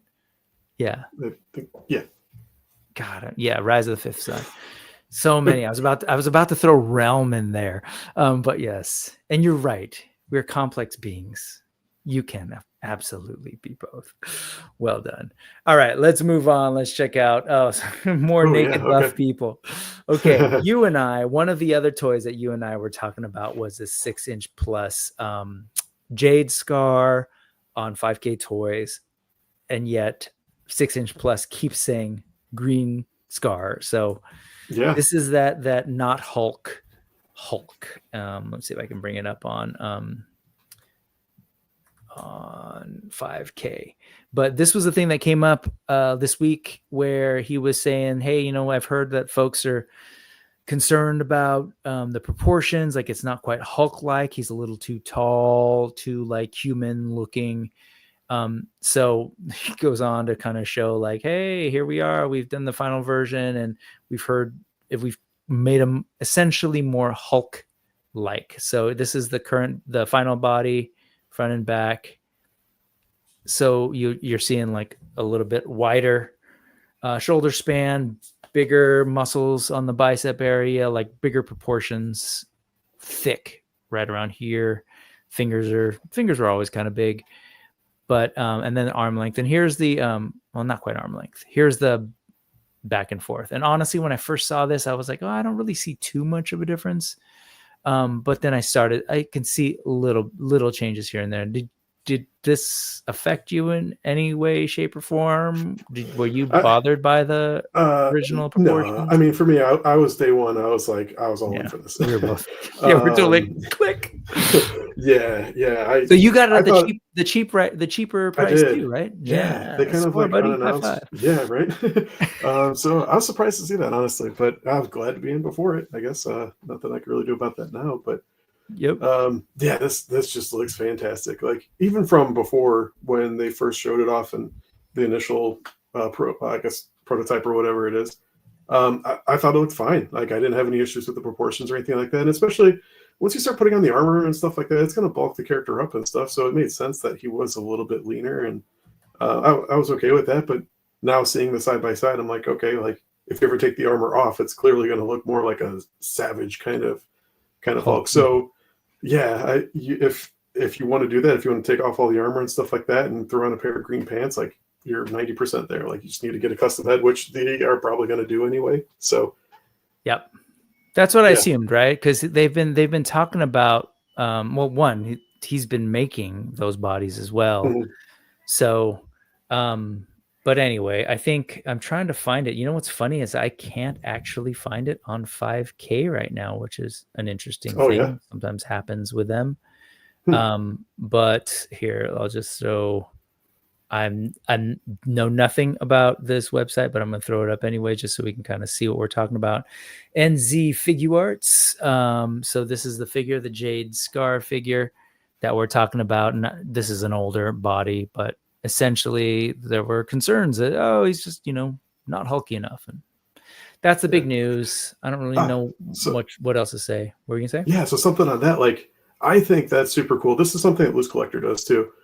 Bring it back to them. But there's not a ton of companies that you can see that are active in the comments and actually implementing the stuff that people are talking about. Every now and then you'll see that, but it's super cool to see somebody do that. So yeah, I mean, if there's a general consensus that people are talking about the proportions and stuff like that, like, why not? Like, they're early into the production of stuff, so they can make changes now. Yep. So that's just super. You won't really see that on a big scale with these huge corporations and stuff. So that's kind of something that I definitely appreciate about this. I personally, I don't have any qualms about supporting, like, I guess you could call it a knockoff and stuff like that, because these guys, they're doing the work for it. they're starting from scratch. They're not ripping off some existing mold or anything like that. I don't really consider it stealing that they're using another created character. I could see how some people would have those reservations. I personally don't. For me, it's like it's a 6-year-old character. Like he's an older character that's been around for a while, and this is going to be a much better figure than what an officially licensed product would be. So I'm okay with it. Like it looks fantastic. Yeah, I'm with you. It's not that different from those orcs, right? And it's funny because a lot of people thought this was just the orc body. It's not. It's their own thing. Yeah. I love this typo, by the way. Greenscar, especially since on 5K it's like Jade Scar. But no, to your point about the quality that you're gonna get, that is the trippy thing. It's like I know I'm not dissing Hasbro per se. I'm really not intending to, but the quality of this figure will be much higher in terms of paint and sculpt, in terms of what they can do. And I don't think that's just because they didn't have to pay for the license. I think there's a lot of reasons, right? There's an established way of doing things at Hasbro. There's a parts library, right? Which we know doesn't exactly. That's the funny thing is like that's not a factor when you end up doing a maximum Hulk because you're starting from scratch. But again, I think it's because of the way you're used to doing things, or maybe the way your factory's used to working, or whatever. You don't have the same sort of freedom to implement new things like 6-inch Plus is. So yeah, I think the only company I could see kind of being on this scale would be Mezco. We don't really know what their full loadout is going to look like, but they will probably have a similar level of accessories to where you can swap things around and take things off or whatever. And that's where part of that value comes from with this, is because you can have several different looks and you can have fun with it. Like you can customize it to the way that you like. So I think it's great. Yeah, I'm definitely excited for this one. I agree with you. It's kind of cool to see companies tweak. The downside to that, of course, means that production, I didn't know where production was, right? Like potentially it could have been, oh yeah, it was done and they're working on tooling, but clearly that's not the case if they're making that level of adjustment to the 3D sculpt. So whatever. That said, like I've never been in a rush these days. Like I just know it's the 21st century. It's the way like toys have been. And so we wait. And that's a fair point. There's always something else coming down the pipeline. So it's like, there's no shortage of stuff to fill in between that time. So there's I'll let Spaded One do it for me. I'll just Hasbro all day. Watch this. Maximum Hulk is underwhelming. Boom, roasted. Yeah. I mean, I haven't seen the figure, so I can't say much. I have heard people say like there's issues with the material. The soft torso? Yeah, supposedly I've heard there have been reports of some tearing. I don't know what the deal is. But I do not know. And I do want to just highlight this because yes, itty bitty movies on him. Yes. Well done, TC. Let's see. Let's go ahead and move on. We're on the same page as this one. This one did not get caught through your filters. It just said, nope. Bye. Here's another one. So a little bit interesting because, we know famously Wolverine's first appearance is with the Hulk. And so here's a weird, unexpected third-party, non-licensed Wolverine kind of. This one was weird, right? So we've seen this figure for the longest time. And I was like, yeah, when that figure drops, at this point, I don't have a regular Mety Toyz orc. All I have are mithril action ones. So I don't have one of those. And I've always wanted one. I was just like, oh, wait, because they keep teasing all these characters that I think are just far more interesting, like other versions of that same orc, like the named characters. I'm like, oh, I want that guy and I want that guy's armor or whatever. So I have some on pre-order, but I don't have any in hand. When I saw this one, I was like, that's definitely one that I'm going to get regardless of like, I just think it's a cool concept. He fits in with my Blade Master or Sword Master. I don't forget what he's called for Mithril Action, which is kind of like an orc in samurai kind of gear. Yeah. So I'm like, okay, this is dope. I want this Oni. He looks great in that orc body. Gimme. And then all of a sudden they're like, oh yeah, it's up for pre-order. And oh, by the way, this is here. And I was like, whoa, what's with the Wolverine figure? Yeah. So weird. And it took me a while to kind of register and like for it to sink in, like, oh, that's the same figure. And I was like, that's weird. Like the head's just that. And then you zoom in and you see that they actually went through and kind of did like a natural like progression from Wolverine's, normal skin tone to the bluish gray of the body. And it's like, wow, that's a lot of attention to detail and, sculpt and paint, looking at even his hair and everything. So part of me was like, do I need a gigantic Wolverine? No. But yeah, here I am clicking pre-order. I was exactly like you. Like I first saw that, and at first I thought there's a lot of people I follow, and they just do like custom heads and stuff like that. So it's like, oh, I thought this figure. I haven't been following this one that closely, so I thought that this figure was already out, honestly. And so I saw this head. I was like, oh, that's kind of an interesting idea for a custom. And then I realized it's just an accessory pack for it. But I don't really particularly understand why. But hey, that means I'm sure somebody likes it. And I don't either. And honestly, I probably won't like display him like this because he's huge. Like Wolverine is not huge. Right. I love the idea of it because there are plenty of great stories where Wolverine, is in Japan kind of doing the samurai thing. But not exactly like this. So it really is odd. And it's almost like, I don't know if they're attracting a bunch of folks. Sound off on the chat if you're like, I wasn't interested in that figure till they put Wolverine's head on it. But I am curious, and I think it's cool, but like, I think all of it's cool. Like, I love the claws, and everything else. I think the head is gorgeous, but I may not even use the head. So that's where I'm like, do I need to spend $25 on it? But I'm like, man, those claws are really cool.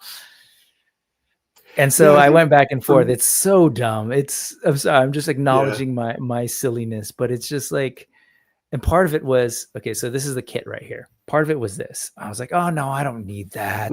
Look at that cool Oni head that it has. Great. And I was like, wait, he doesn't have any swords? Oh, but then this kit comes with swords. And so that's where I ended up, was for the claws and the swords and the head too. I think it's cool. I just don't think I'll use it a whole much. Yeah. Diagnose me, man. What's my sickness?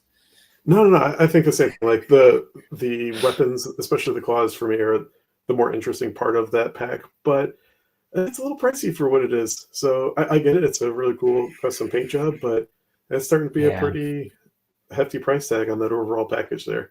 And I think it's justified. There's a lot going on, and at first I thought that it was probably just the orc body, but I don't know how much of this, if any of it, is reuse of the orc. Like on his right arm there, it's got spikes sculpted in there and stuff like that, or horns or whatever, so that's all new.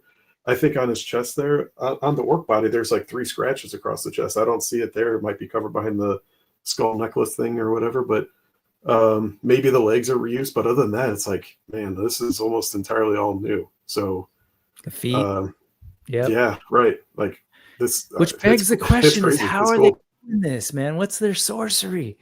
Because it's they're doing some amazing stuff. Look at all these like Oni heads that are just hanging out here, and this mask. And to me, I think this is more. Man, I hate to put people under the fire, I guess, but to me, this looks like a passion project. Like I see whatever team or however many people are working on this thing, like they are putting everything into this, and who knows what their profit margins are, their minimum order quantities, and all that stuff like that. I don't really care about that. I'm the customer, so it's like I just care from my end. But like when I see something like this for the price tag that it's going for, with this level of detail, versus something like a Mezco, which is kind of close to the same price, and they do soft goods and stuff like that. So it's like you just kind of comparing products, I guess. And this just looks like they're putting their all into it. So they're not beholden to anybody else, whatever, except for what they want to do. Yep. So this is the result of that. It's not that different. Everything you said totally applies to that Hulk that we just saw. You know what I mean? And later as we get to some customs if we make it to it. But yeah, everything here is great. You made me stop and pause and feel a little bit of shame when you're talking about and I'm not upset, but talking about the price, because yeah, it's not cheap, like for that 20, but the other side of it, it's 100% true. But the value, like I can't say that the value is not there compared to what I'm spending on some of this other stuff. Like I love Masterverse too, but I look at the Masterverse and what I spent on it. Sure, it's cheap for figure, like $25 or 30, whatever it is. Or ROM that was like $20 or something. But then I love this figure. It's great. But I also see what's happening with this figure. And like, yeah, I get it. I get why they're asking what they're asking. Look at all this stuff. Anyway, I pre-ordered it. So moving on, they got me. This is whatever the order page from 5K. This is crazy ridiculous. It's $5 for the deposit and then 25 for the final kit. When's this one due out? See, that's another thing I never pay attention to, but I think it's a quarter of Q2 of 2020. Hold on. Okay, so it's quite a ways out then. Yeah, it is a ways out. Oh, okay. Yeah, Q1 of 2026. They say Q4 of 2025 or yeah. So anyway, it's one of those things. I'm kind of there right now. I'm enjoying toys coming in that I ordered like 2 years ago, a year and a half ago. So sorry, honey. Okay. This is totally random. Did you see this pop up? We didn't talk about this, but this just came up the other day. This is the one where it's got like the tentacle or something like bursting out of his face. Okay, that is all. So it is called the let's see, Power Spot. Hold on, come here. Don't be weird. Oh wait, I think it's it's there. Sorry, it's cut off my screen. Power Spot Toy 112 Expedion Silver Lightning Commando action figure, standard and deluxe. So,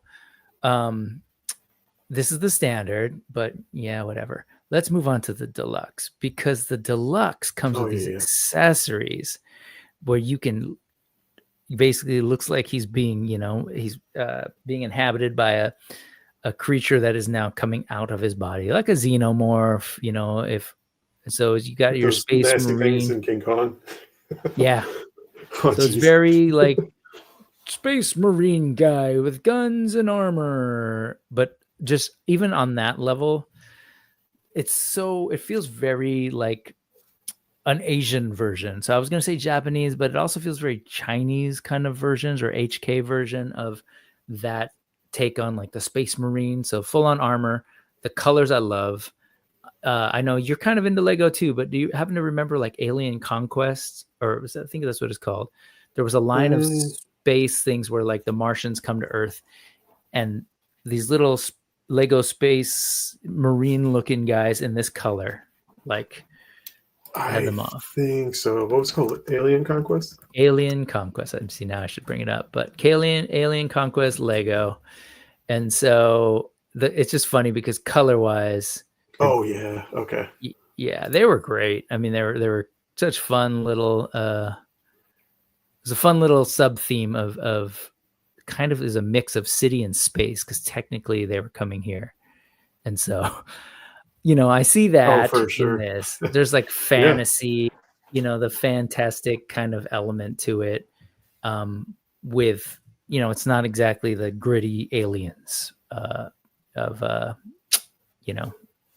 Titanic guy. Is this a newer, who's this by Power Sport Toy? Yeah, this is one of those things where I'm not jumping on pre-ordering it for that exact reason. I don't know who Power Spot Toy is.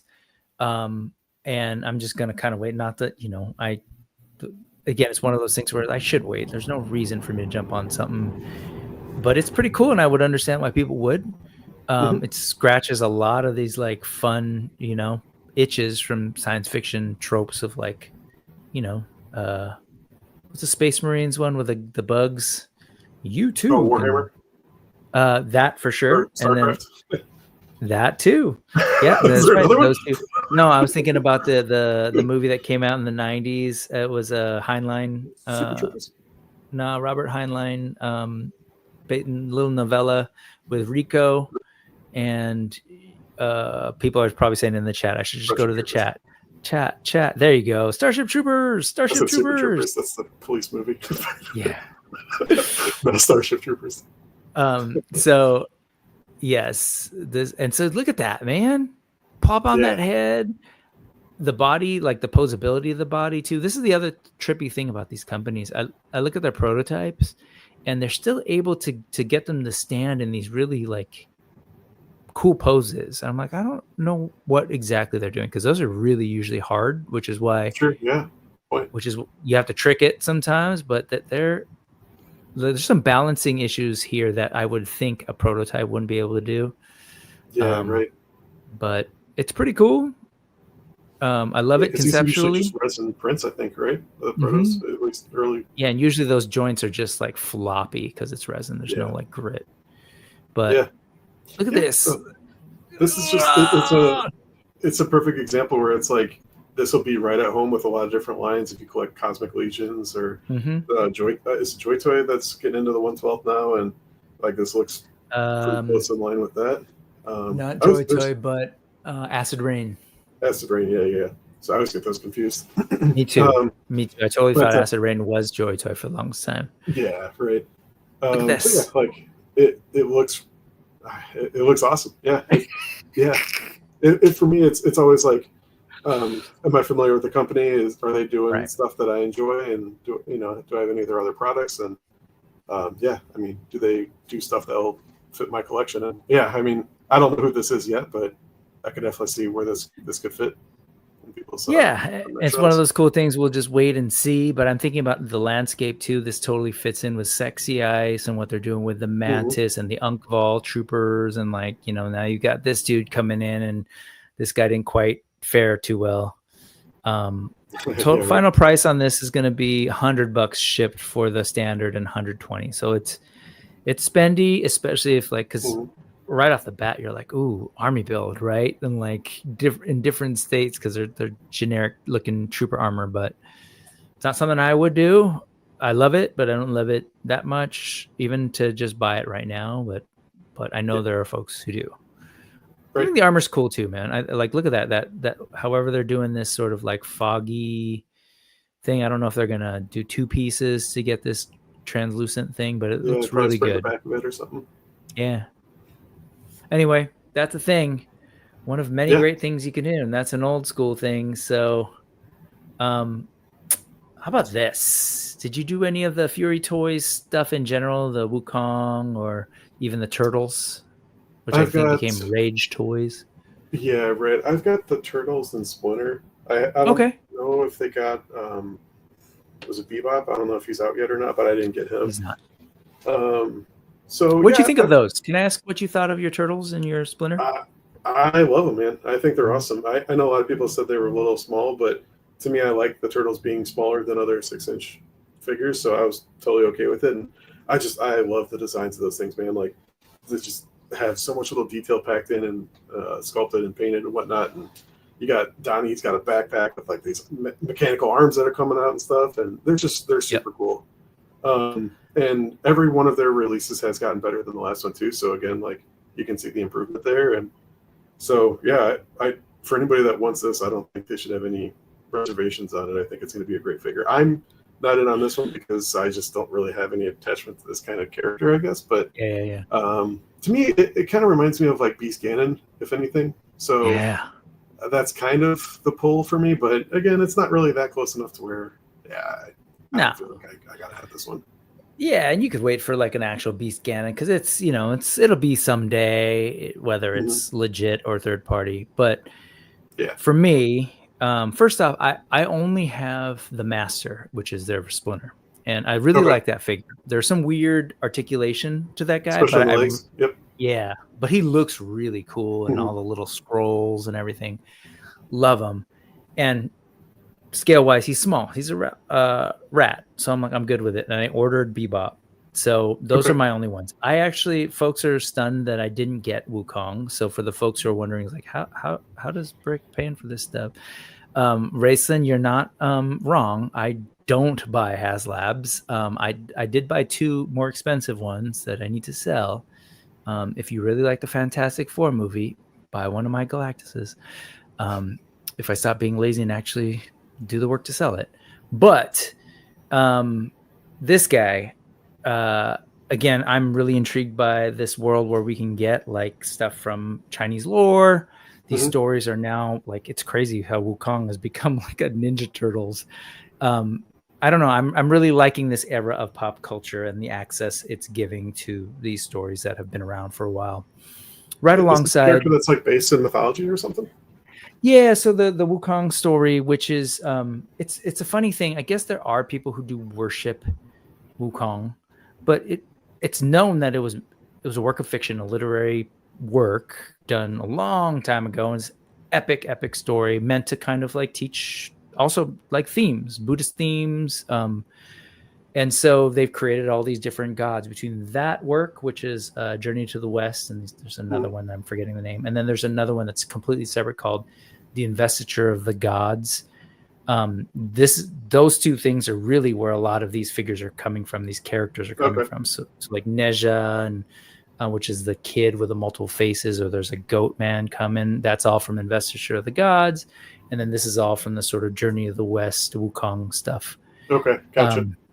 And so, this is one of the many gods, or I think he's a god that Wukong goes up against. And it's funny because we're about to get like, as this one drops, this was the announcement, by the way, this was the quote unquote news. They said these are expected to arrive in the USA in October. They're shipping, they're making their way over. But there are two companies. I'm going to play this in the background. I just saw this drop today over on Toyz Labs, one of my favorite YouTube channels that nobody knows about. Chinese language, so it's also awesome to train your ear. But they've got the full-on review already, or like, I guess, yeah. And it's just cool to kind of see how it all works and little things that you're like, oh, wow, I didn't even expect that. Like use of magnets and little pins to hold in the cape and stuff. And we'll get to that in a little bit. But also sort of size comparisons.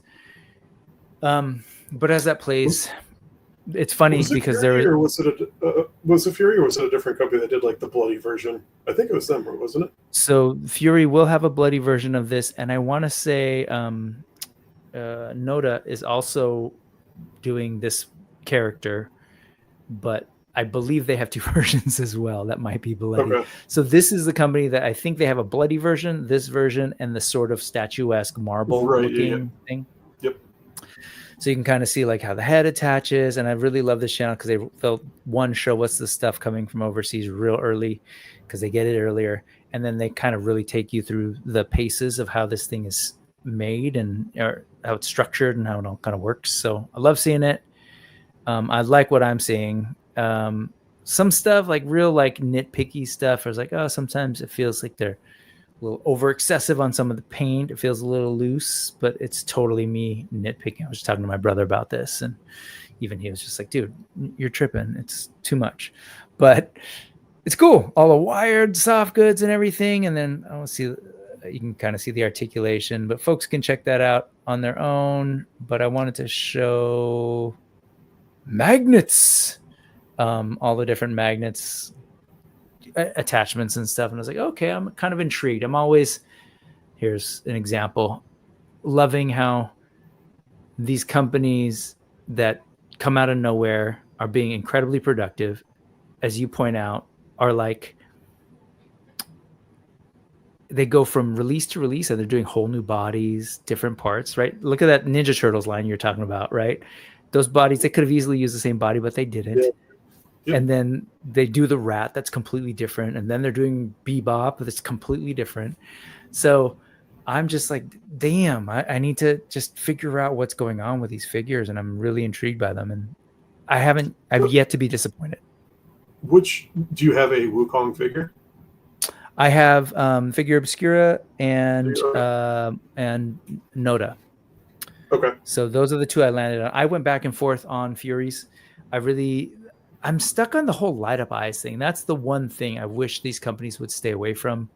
I'm sure out there's a bunch of people who completely disagree with me, but like the light up eyes thing, it's just an added expense, but also like it makes their eyes dead. So if you look at that Wukong, I struggle with it because he's like this, you know, you can tell that it's light up, but when it's not lit up, it's just like these weird lenses in his eyes that are dead. Yeah, sure. Yep. And I want, I just want, you know, I want them. How often am I turning that thing on anyway? So yeah, right. Its resting state is going to be off. Yes. So. Anyway, I'm excited for this. Can't wait. October, that's coming. And let's talk nostalgia. Oh, yeah. So that's obviously a bunch of the stuff we showed was like indie, a lot of new companies. And now let's get to the stuff that like we might have either grown up on or fell in love with at one point in our lives that people are now bringing back, essentially. I know Hellboy kind of never went away, but not in a big way. Hellboy is not, you know, Spider-Man, right? Hellboy is one of these relatively obscure Dark Horse comics. Mike Mignola has an art style that is very much like of the creator. And so here comes slip of the tongue. Boss Fight Studios saying, hey, let's bring Mignola to folks again. So the only other figures we have currently are those 1,000 toys, and those are really expensive. Right. And then now you have Hellboy, who folks were thinking, oh, these B.R. $35, $40 figures, but they're not quite that. They're more like, I think they're like $60, $70. Is that right? Yeah, $60. Yeah. So, but still, this is where we're at. I'm curious because I know you want to talk about these. What were you thinking about this new Hellboy line that we're getting? Yeah, so I actually have no attachment to these characters whatsoever. Oh, okay. But they do have a spot on my shelf. So I've got like a monster shelf with I got some Mezco. I've got some like Universal monsters and stuff. And so I think especially Hellboy would be right at home there. So I was definitely going to be, when they were first teasing it, I was definitely in on those if they were going to be kind of more in line with their other products. Like around like the 30 to 50 range is kind of where they usually rest. Yep. But yeah, with these being kind of what they are, I don't know. I did pre-order Hellboy, but nice. I'm going to wait and see the full package before fully committing to it because he doesn't come with a lot of accessories. And he does. And so like somebody like Hellboy, like he's got like cool different looks. He's got horns, he's got a flaming crown and stuff. I did pick up the first trade, so I started reading it. So he's a character that I am interested in, and I want to learn more. I was gonna say, what'd you think as you were reading it? I'm just kind of curious what that is. I want to know what you've done so far. But yeah, it's definitely cool. Like I definitely like the atmosphere and kind of the vibe of it. So nice. I think it's gonna be a fun read. See, I love hearing that because for the longest time, I remember back in the day, I was trying to tell people as it was coming out, I was like, man, this is cool. Check this out. And other like comic book readers who are reading Marvel stuff or whatever were like, oh, what's with this? What's the art? They knew his stuff because he'd actually done some big DC kind of like prestige Elseworld stuff. He did Gotham by Gaslight too. I forget if that came before or after Hellboy. But when this came out, totally obscure. He was just like a big monster fan, and he wanted to tell the story of a monster, very much inspired by sort of Frankenstein's creature. The idea of like, well, what if, you know, the monster's like doesn't realize it's a monster, and you know isn't evil, and could be used to, you know, fight other monsters. And there's a little bit of Indiana Jones there, right? There's a little bit of like all sorts of cool stuff where you're learning. It was also a doorway to learn about all these different cultures, like folklore, like the Baba Yaga and all this stuff. And I was like, oh, this is really cool. And at the end of the day, it's his character, right? Like, dude is such a piece of work in a good way. Like, he's such a pain in the ass, hilarious, sarcastic, bitter. And so I'm excited that you're getting into it. And I'm excited that, you know, I think the movies helped a little bit, but I think, man, the comics are where it's at. And so it was real cool to see this 100% comic accurate take on it. I had an old school one that came out like in the, I want to say early 2000s by Graffiti Designs, but the proportions were all weird and stuff. Like this is pretty spot on. So I'm excited for it. But cool. I also hear this and KJ, KJ is saying boss fight is the only problem. And so I have generally like yet to really like go deep into boss fight stuff. So I was thinking about what is it? The stuff from Sideshow. Cursed I'm forgetting. No, that's Adam's line. What's Oh, right. shoot, Sorry, I Adam. can't remember. but that one was like something I was maybe looking at, but there was something about the ones that I've seen and handled that I'm like, oh, I'm not quite into them. Mm-hmm. This totally screams straight up like it's pitch perfect as far as like the source material goes, but I don't know. And then, you know, to our Canadian friends, it's kind of wild. These are $90 in Canada. Yeah. And I think that was part of why, like, if it was on like the lower end of like their other products, then I probably would have been, I would have been more sold. I probably would have picked up more of them. But I do, again, I have the Red Sonja. I guess I like Red Sonja. But that's my only figure of theirs that I have. And it's honestly, it's not really a great figure. It feels kind of cheap and hollow. Like the plastic's really kind of like hard and brittle feeling. It's not very smooth. And that's, the joints are really kind of loose on it. And like the left arm pops off just by like me, like even just trying to articulate it or stand it up and stuff like that. So it's a cool looking figure. And I'm glad it turned out better than some of the early kind of paint prototypes on it. But I'm not overall happy with the purchase. So it's like when these figures are a little bit more expensive, like I'm a little concerned about that for sure. Yeah, and that's the funny thing. When I looked at Boss Fight, I was trying to figure out like market positioning. It's like, are they sort of trying to be kind of like an independent, but doing kind of what we'd see, the kinds of lines we might see in like a retail place? Like they did that dinosaur one that was very like 90s cartoon, which was really cool. And I know a lot of people love that those figures, and they felt very like toyetic, like 90s toy, but with the added costs of them, you know, smaller production and everything. Yeah, right. But the plastics especially on the thinner limbs and stuff, I have heard this. So I don't know. I'm also kind of like in the comments here I think it's on this post, maybe a different one of theirs, but they said that the jacket is coming. So more details on that to come in the future. So that's where I'm like, are they going to do an accessory pack where it's like a couple extra heads and maybe Excalibur and other type of accessories like that? So it's like, if that's the case, how much is that going to cost? Is that going to be $30 or $40 for that? So then we're starting to get close to like 1,000 Toys price almost, maybe. So it's this is also you're right. That was like one of the big things of this is like, oh great, you can get the cheaper, more affordable version of Hellboy, which I totally thought was like, oh, Boss Fight, okay, 35, 45 maybe, and then they hit us with the bigger one. And I know they're larger figures, but they've got a license to pay, all of those things, but still, it's up there. So the quality should be up there, I think, is the issue. Right. But they nailed it in terms of sculpt. Like this is straight off the page. There's no reuse here, right? From piece to piece, really. They're great looking. I hope they turn out well. I really do. For sure. Me, as much as I love Mignola's art, like I also I try to make them kind of work with each other. So I am actually on pause. My Hellboy is actually a Mezco movie Hellboy, because he kind of like can slot in with Legions and Savage Crucible and all the other stuff I've got going on. These are so stylized that, you know, they look great, but they look like they'd be, you know, paintings or whatever.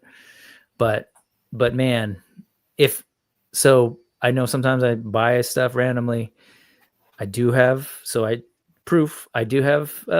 filters, and that's one of the things where I was like, okay, I'm going to wait on, and I'm not going to get these, I should say. Okay. But I am intrigued to see how they turn out. I think they're great, and I'm happy they exist. I would love for them to do really well with this and maybe explore some other. I want to see them actually just stick to this and flesh out the world. Give me B.P.R.D, whatever, and then maybe I'll regret it and have to turn back. We'll see. So Hellboy is like the complete contrary, or like the weird like outlier example for this entire conversation, where so far I've been kind of buying things that I have an attachment to, and those are really the only things that I pick up. But here you are, a Hellboy fan, and this is the one you're not getting. Yep. And you're like, I'm just learning about it, but I'm getting it. No, totally. And I will say my connections to IP, especially, you know, like things that I've been a fan of or whatever, has not really driven me in the way that I thought it would. sculpt, overall aesthetic, and scale actually kind of is more of a driver. It's weird. That's just where I'm at. It's like there's something about the objects and this weird little museum I'm curating. So, all right. Yeah. How are you on time? Are you good on time? We're running a little long. You're good. We can talk toys because I haven't been able to do like this ephemera talk in a while. So it's been piling, talking with like creators and stuff. So I want to talk about their stuff, but I want to talk with someone like you.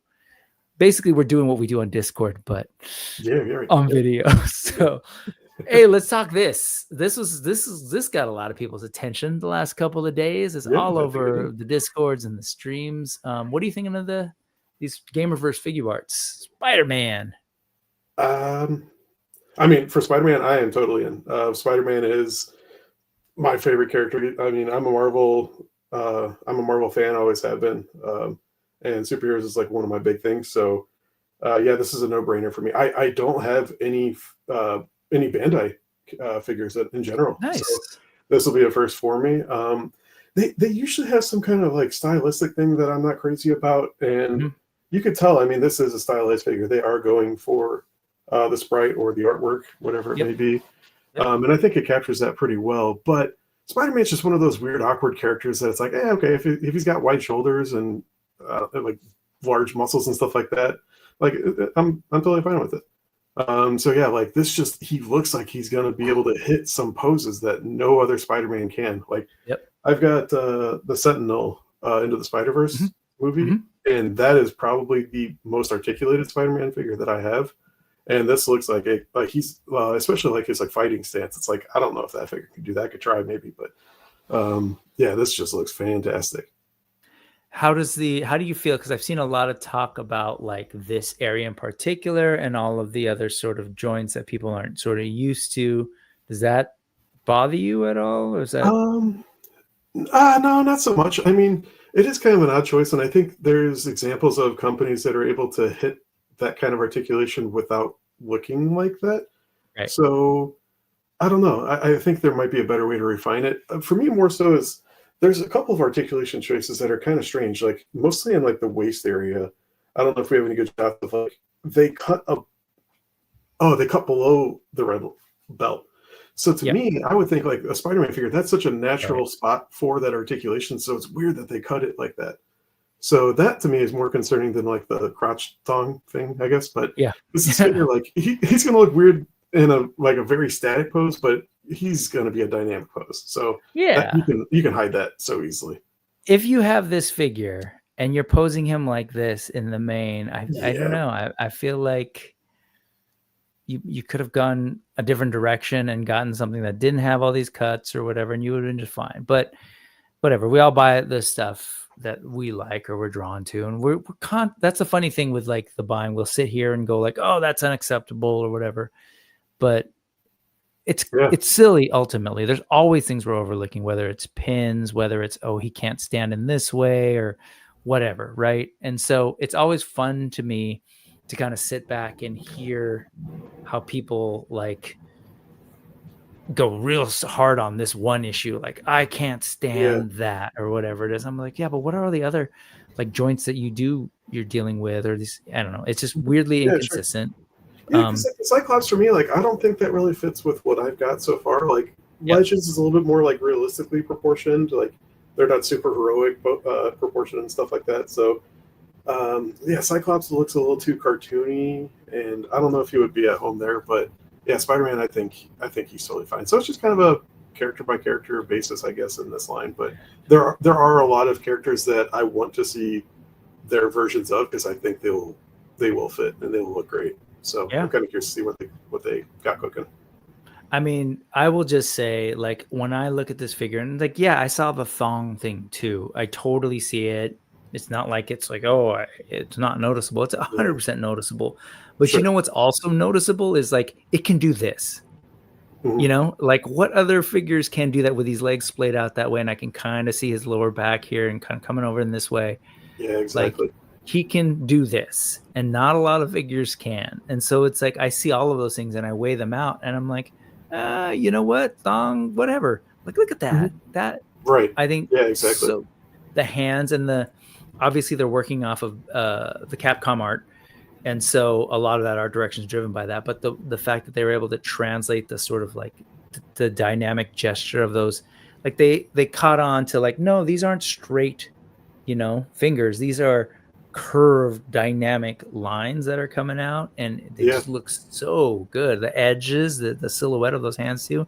And I love sculpted web lines. Yeah, the way we got to that, that became the sort of translation of what happens to Spider-Man stuff is funny, but it's cool. It's like I'm just looking at all these poses, and he's super dynamic.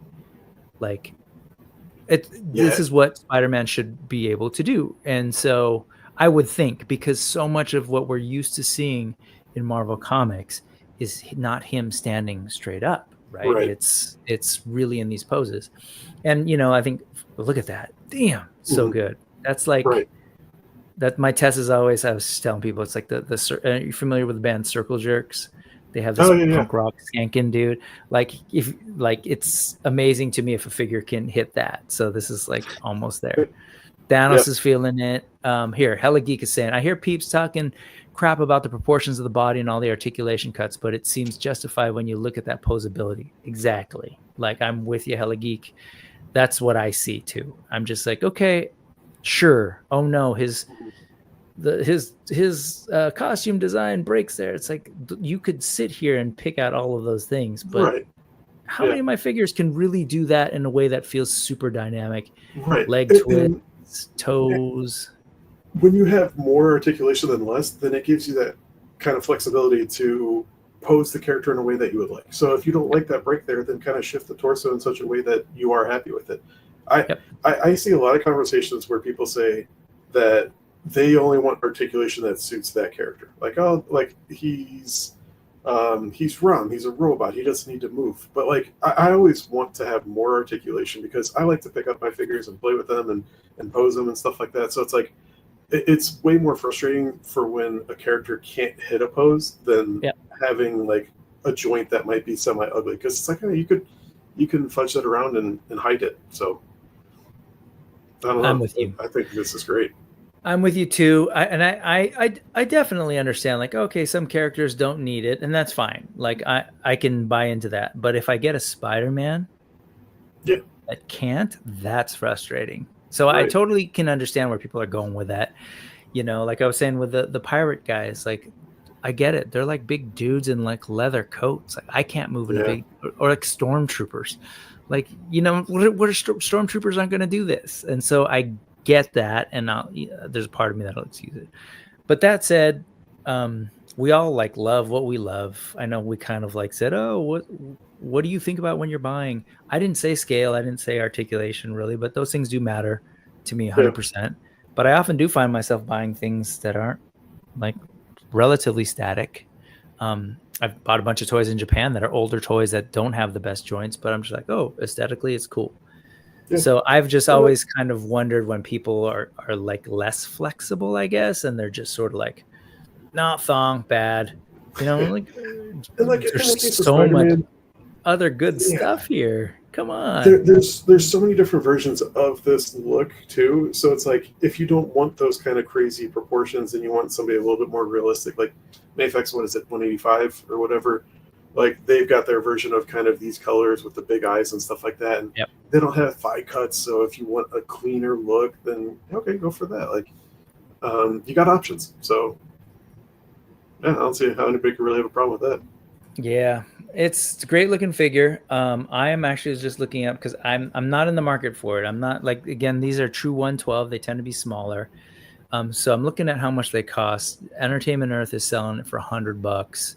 Big Bad Toy Store's got $100. The Gundam Store USA, $85, and Kappa Hobby for $90. So I hear what Thanos is saying here, because they do the I forget what they call them. They're like not beginners, but they'll do like when they'll do like entry level. They'll do entry level pricing on like a Luffy or whatever for $30. They do that every now and then. That's not what they're doing here, but that would have been great. This is the number one most recognizable character on the planet, Spider-Man. And fun fact, Luffy's up there. Most people don't realize, but But yeah. And I agree with TC. Damn it, he's a superhero. Dude got bit. He's living with radioactivity. He can wear a thong. Let him wear the thong. Makes sense to me. Awesome figure, man. This was a thing he wanted to share. I don't know if it's because you're into Lego, or is it because you know that I'm into Lego, or because I'm Pirates? What were you thinking? I'm not into Lego, and I want to be into Lego, but I also don't want to buy Lego. So it's kind of a weird kind of mixture of emotions there, I guess. But I wasn't collecting when they first had the license back in like probably 2011 or something like that. Yeah. And so I remember seeing these be a thing, but I didn't jump on it. And for me, I am a huge Pirates of the Caribbean fan. That was the first movie that I absolutely fell in love with. Oh, that's awesome.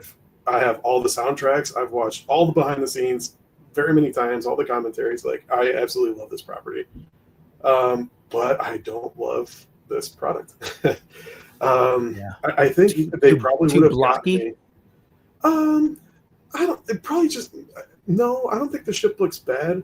I guess if I had a big critique on how the look of it is that it's just a very monochromatic piece. And I guess like for a Black Pearl, like you don't really have a ton of options there with that. But I don't know. Does Lego typically have like other shades of like darker colors like that, or even browns maybe and stuff? Like maybe that's what you hit on right there, is the limited palette of Lego. They have more colors than ever before, but you've essentially got black, what they call blay or black gray, that I think is no longer being used. There's a dark gray and a light gray, and then you've got, like you said, you could work it in with browns, but that's the darkest brown that they have, and it's limited. So how can they limit themselves to those different colors? Is that a manufacturing thing, or is that so that way their lines kind of fit together, so that way people can do their own customs and mods and whatnot? That's a good question. I think a lot of it has to do with production and parts reusability, but they've introduced colors along the way all the time, right? Yeah, sure. They've done like whole new lines, like Friends line, that were targeted towards girls with whole different color palettes, and just sort of introduced them. So I don't know. I think at the end of the day, they're very conscious of their system. So I think they want some compatibility. I know that was a big deal when they changed the dark gray. There were like hardcore fans were like, "Don't change it now. Our old grays." It's just really silliness. But I also think that there's something about there's part of the charm of the product line is a little bit of simplistic. Like you do have to. So I will just say, I love that we talked about the thong. If the thong bothered people, Lego might not make sense to them, because this probably looks like a bunch of weird squares and jagged edges, so they can't see past it. But there's a simplistic nature to the toy and the aesthetic. Like they play up that. So I don't think they want like full resolution colors per se. You know what I mean? There's like something to be said about it feeling a little low res, maybe. So, and like I did recently come across the whole world of like alt bricks, I guess people call them. So like other kind of knockoff companies that are doing similar things, and there are companies that make bigger versions of pirate ships that look kind of similar to this, that have way more parts.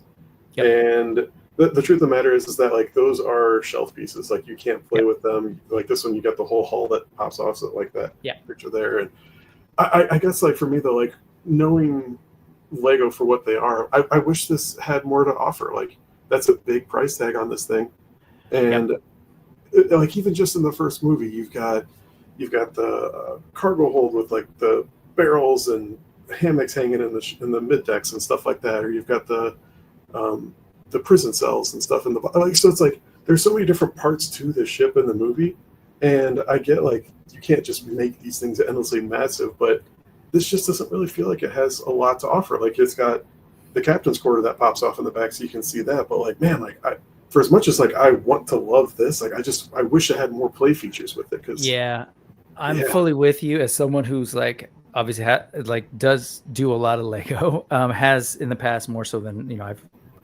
effectively all stop since I've been buying figures. My kids get some stuff too, but they're also kind of like not into it at the moment. But I have the last version of the ship. It wasn't this one. I'm forgetting which one. It was for the more recent version. Was the like Silent Mary? It might have been. I'm forgetting now. They had like sharks that had like rib cages and stuff. Yeah. But so the weird thing is with Lego, two things that struck me as odd with this one is that why now? I just thought that was kind of weird. Like, why at this moment are they doing a pirate? And this is part of their I think there was one where they showed the packaging. So this is like the adult collector line. So this is not meant to be for kids. It's 18 plus.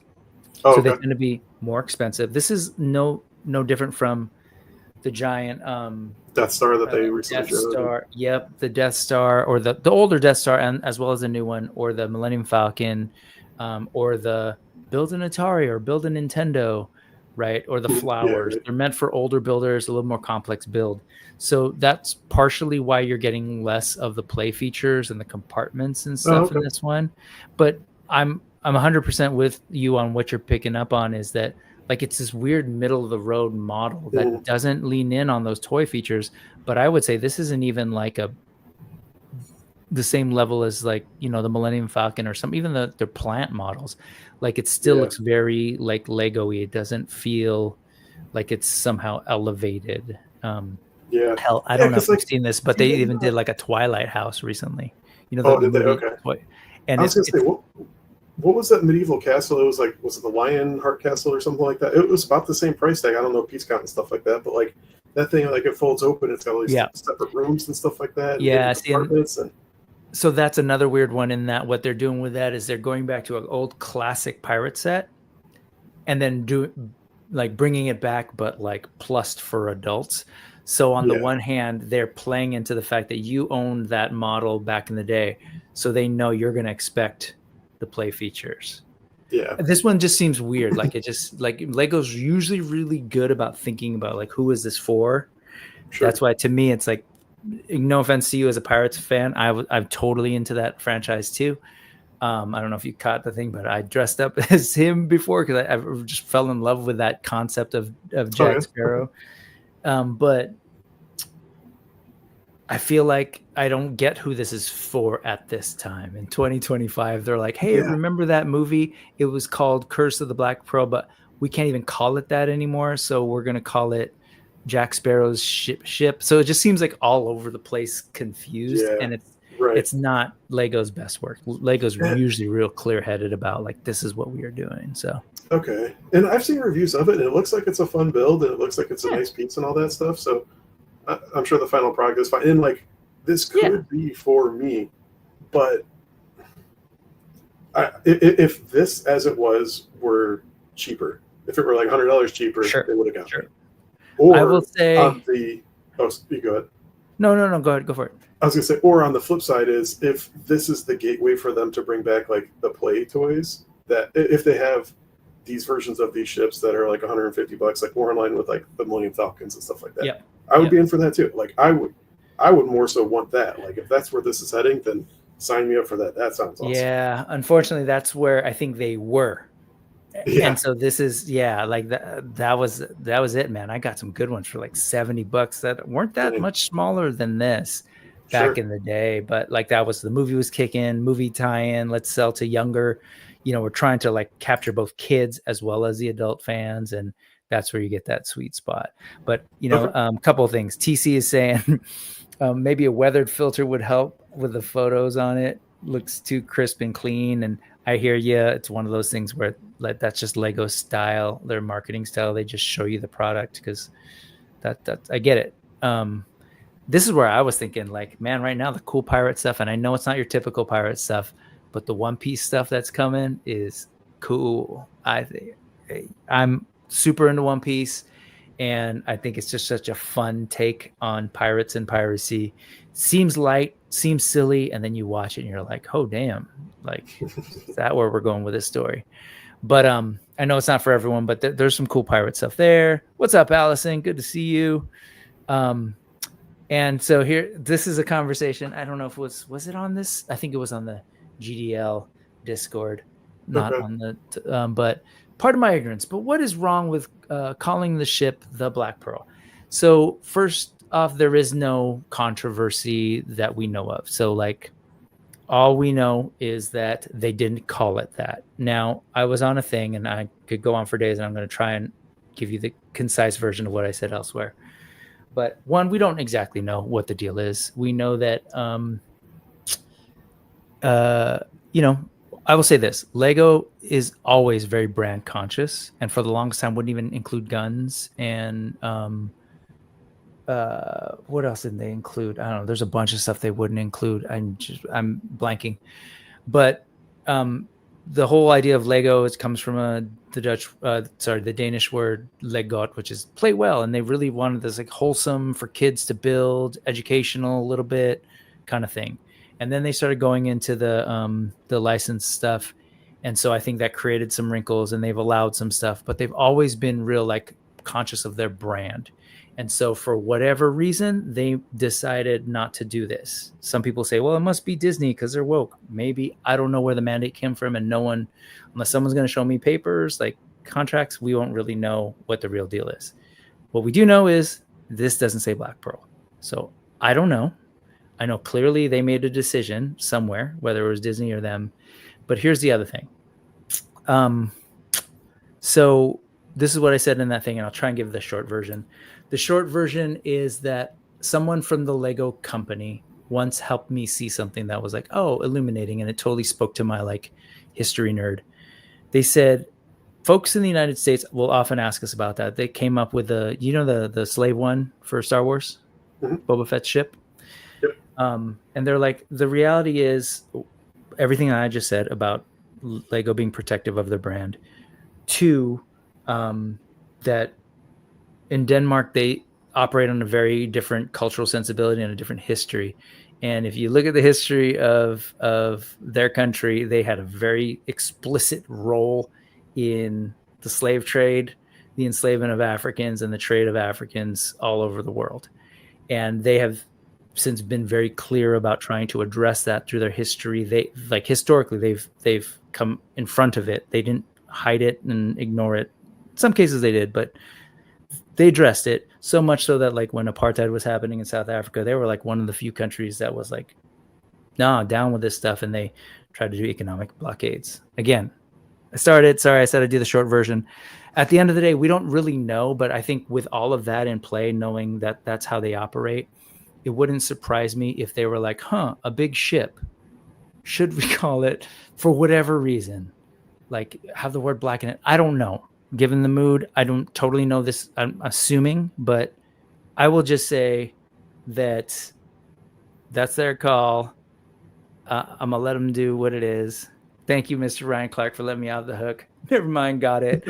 But it's one of these things, right? It's funny. Like, we love toys and we want them to just be fun, but, sometimes something gets and I guess like that's kind of where I'm at is like, for whatever reason, if they thought it would appeal to a wider audience by just calling it a generic pirate ship, or if there's some kind of internal reasons at Lego. Or I bet you it's got to be either internal to Lego or Disney or both. Who knows? Yeah. But for me, it's like, if I've got that on my shelf, it's a Black Pearl. Like, I don't know, whatever. Right. I've got characters that are like in teams on my shelf that were never in teams in the comics, but they just make sense in my mind. And it's like, whatever. That's where they belong. Like, who cares? It's my shelf. I'm going to do what I want. At the end of the day, I think this is the only real question that matters. Is there a jar of dirt? Okay. Man, this is just a quick one. Did you not share this link, or did I throw this in? You did, right? Oh, well, I shared it in the Discord, but in the Discord. Talk to me about Monster X and what you're thinking of. Do you have any Haya Kaiju Godzilla? Yeah. Okay, so that makes sense. Yeah. I've been trying to go back and watch like all the Godzilla films, because me with the Millennium Era, I got nothing. I wasn't watching at that time, so I don't really know anything about this character necessarily, but I do love what Haya is doing, and so for now I'm passing on this one, but man, I am in for pretty much like all of their other stuff, like any of their Monsterverse stuff or any of their Heisei era stuff. I love what they're doing, man. Like, they're a little bit pricier than what NECA was, but they get plenty of reuse out of their molds, and they come out with like every version of every character that you could want. And again, like, they seem to be improving. Like, I've got their original Kong, and I'm totally going to be upgrading it with their newer versions, because he looks like he moves so much better. It looks and amazing. I'm totally okay with that. It's like I bought that Kong 2 years ago or something now, so it's like, yeah, for me to upgrade now, like it's totally worth it. Like I'm gonna have more fun with it, and it looks better, so why the heck not? But yeah, for this one, like again, like it looks like it's exactly like what it's supposed to, but it's just I'm kind of blind to it. I don't really know anything about this one, but yeah. Oh, so yeah, this is definitely from an era that I wasn't watching when it was coming out, but I've gone back to kind of look at stuff, and I love the wild kaiju that they come out with, and I think this figure looks really cool. It's probably one of those that people could find to like work in as something else, right? Yeah, right. That's my only thing with the kaiju that I like. I really would love to have like Godzilla representation on my shelf, but I'm with Thanos. I think Thanos was saying it on a chat on one of our threads.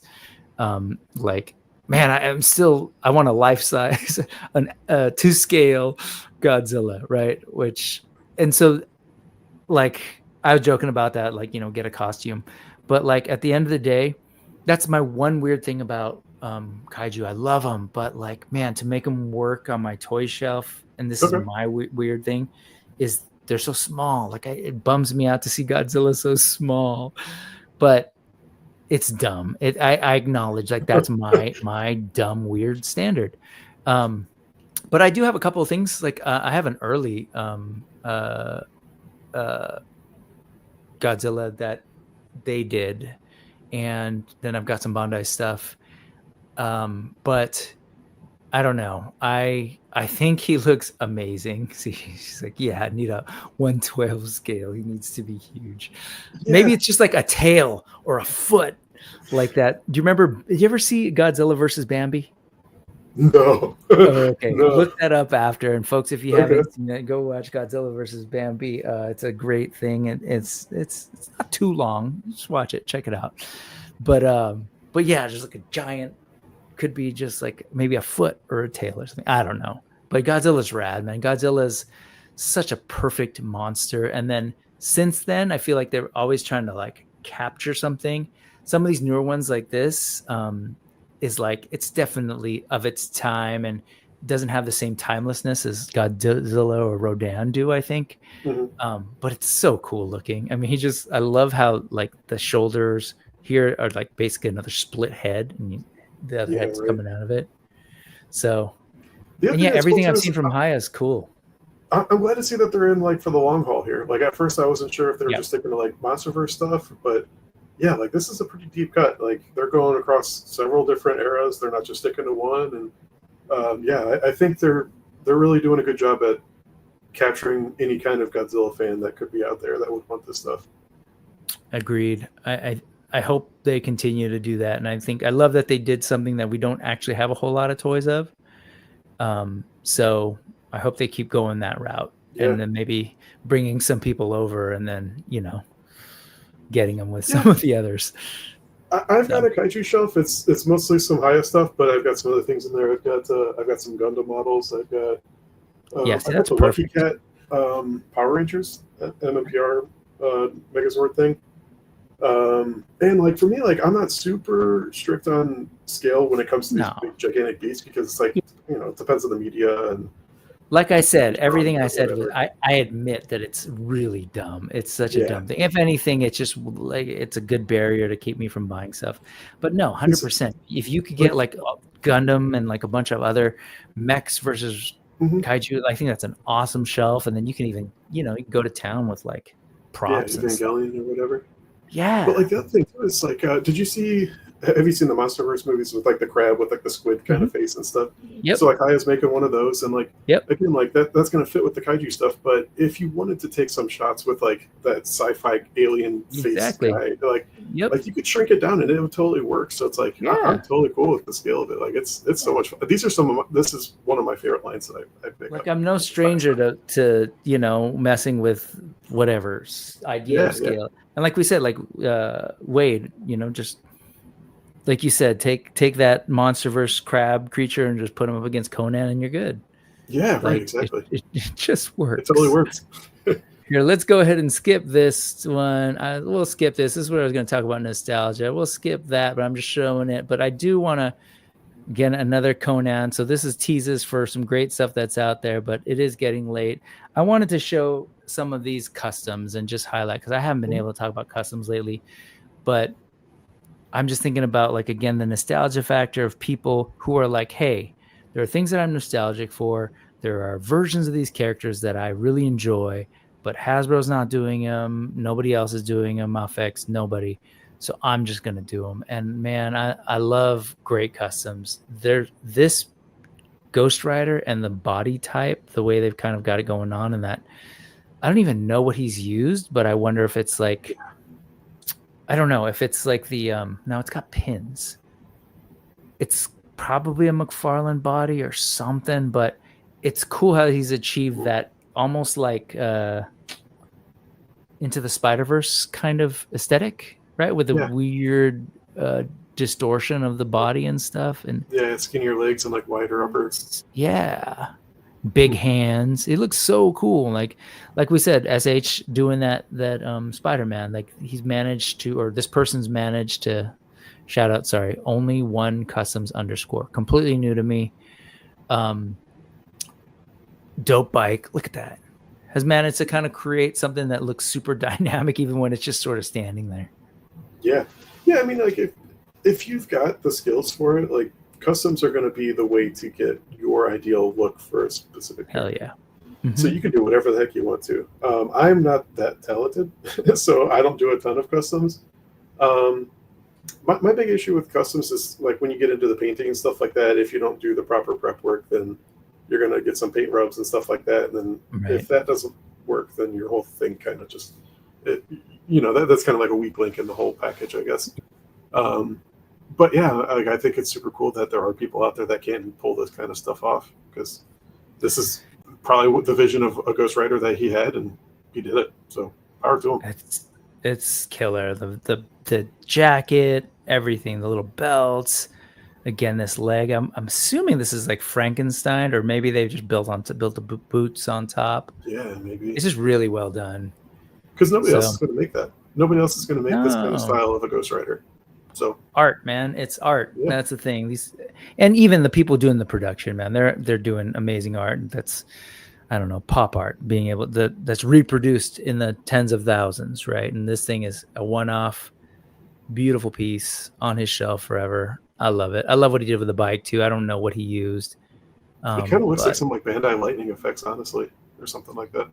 Oh yeah, all the fire and the flame and stuff. Mm-hmm. Yeah, because it's kind of got like a jagged shape to it, more like like almost like these lightning effects. Yeah, that's exactly when you said that. I was like, that's funny, because this is this awesome, similarly a nostalgic character. Clearly, people are making storms, and so this guy's like, well, I'm gonna take Mafex Storm and Marvel Legends Storm, and I'm gonna kit bash my ultimate version of Storm, and I love it. It's kind of that Bloodstorm vampire body with that cool leather jacket, and then the head from the Mafex, so it's got that longer hair. Totally looks like her, one of those like day off in between story arc kind of stories, like maybe after when they're in the outback, and like they go to the mall or they go to the local watering hole, and some human is being a piece of crap to them because they're muties. Yeah, in the mid 2000s, that was like all the rage where like everybody's doing these like modern looks where it's like Wolverine in like a white tank top and jeans, and it's like so this totally looks alongside that. So I don't know if there's ever been like a specific look like that for Storm, but again, like a simple head swap. And unfortunately, I don't think Mafex and Marvel Legends kind of fit necessarily, so it couldn't really be a permanent unless you do some blue tech maybe or something like that, or maybe some dremeling or something like that. But I mean, in photography, if you're doing a quick shot or whatever, cool. Heck yeah. Really great looking Storm. I love it. So shout out to the people who are nostalgic for stuff. They're not being fed, but they're using their art and their skills to just make it happen anyways. So and then there's this. So what is this? I saw this, and man, this is great, because there's a whole buildup of like, they do those like these exchange things where like customizers will surprise each other with a custom, and you don't know who made it, and it shows up. So This is Spooderman. I don't know if you're unfamiliar with Spooderman. No. I can show you some of the but what I also gotta say it's pretty rad how like the posability and even the eyes, like they've got the like magnetic eyes and stuff. Yeah, this is far more effort than it deserves. Yeah, it's a proper custom, actually. I don't know if you saw that pose right there, but they achieved that without any weird thong joints too. So come on, man. And yeah, this is from the Spooderman movies, total internet dorky thing. But I saw that and I was like, oh, that's awesome. Spooderman, baby. There you go. That's pretty on model. I don't know. I mean, they did look at that. That pretty damn good. Look at that pose, man. Articulation. I wonder what this dude was thinking when he got a figure shipped in like a body bag. Like that's what he sees when he opens it up. Oh man, sorry. I just thought that was too much fun. Let's end on this note, man. Okay, so yes, we've talked about some awesome retail figures by Hasbro, etc. So it's like I'm not at all like opposed to these guys making toys. I love them, and they make stuff, and sometimes they have access to make stuff like this happen that no one else could. I've got the Masterverse and all that, so I'm all about it. But man, I am so here for the indie thing. So much of my show every week is highlighting some creator, whether it's folks like Josh Brown who are like, working with these indie designers and then producing the things so that people can take them and put them on their figures and customize with his parts, or people making toys. And so I am going to be going to Legion's Con again this year with Spiro Toys. And man, I love that show so much. Is that something that you've ever been to or you're planning on going to? I haven't yet. Okay. The last, I think 3 years I've been putting in for the intern. And so it's like, if I got the intern, then I have no excuse not to go. But so I've always intended to make it out that way. It's just, I don't know. The last couple of years I've been busy on work projects and stuff like that time of the year. So man, if you could go, man, it would be amazing. If you get into intern, yes, you absolutely have to go. I got to go last year, and man, that was such a cool experience just to get some insight into their process. And that year, this was last year, I didn't know this was going to happen, but it was all timed probably because of the anniversary, and they knew they were going to unveil Beathir, so they wanted certain people there. And so when I was there for intern, it's like, oh crap, like there's Robo, there's Darius, D13, stuck by this, The Amazing, Jared, Toy Bro, like Dorklair, who's always there. But it's like, yeah, man, all these guys were there, and it's like, oh, these are people that I watch. And so that was definitely unique. I don't assume that's not going to be every year. But just the studio itself, getting to see the space, the workspace, to hear how people talk about, you're cluing in on a lot of things I do. Like when you're saying, oh, this is a passion project, man, it's amazing to see people get to like work in their love for whether it's art, because you have folks in there who are painting, like Sherry, who are like, she's not an action figure person, but she's a freaking artist, like amazing, talented artist. And you hear her kind of like talk about her passion for what she does and all this work that she does. Or Cameron's the other painter who is into toys, but he's also like he's a history like professor at a local, I think it's at a university level. And so you see him work that into his like painting and like talking about like, oh, how the weathering would actually work on a sword and stuff like that. And so they're a group. Four Horsemen is just a group of super talented indie toy makers who love what they do. And I respect them so much because not only have they sort of like laid the blueprint for what a lot of, for other producers of what can be done with toys, but really for us as consumers, like what we can expect and how we like do things now in the modern age of pre-orders and big announcements and, all of that. So going to cons and getting together, like they've really hone their craft, not just for the toys, but like the whole freaking mechanism is crazy. And so when I saw this the other day, they announced for Legion's Con, like, hey, these are all the other indie toy companies that are going to be there. And to me, that's what I loved in addition to like all the Four Horsemen stuff and all, of course, the obvious getting together with people like yourself that I've been talking with online, seeing them all in real life. But like the fact that they like embrace all these different indie toy companies, I wasn't quite sure what it would be like to be at the Spiro Toys table at like a truly Four Horsemen centric event. Yeah. But nah, man, it was great. Like you'd get the Horsemen themselves coming to the booth and being like, oh my God, this is great. Show me this prototype. And Corn Boy's like getting excited about, you know, wanting to see like, where's this Oni? What's that giant elephant? And it's so cool how they embrace it, and they've created a space for all these folks to be there. So there are a couple companies that aren't on here, and I know like I'm thinking D Blake Makes, who I know will be there, Josh Brown Customs. I think maybe because they don't do toys. What's up with that, Josh?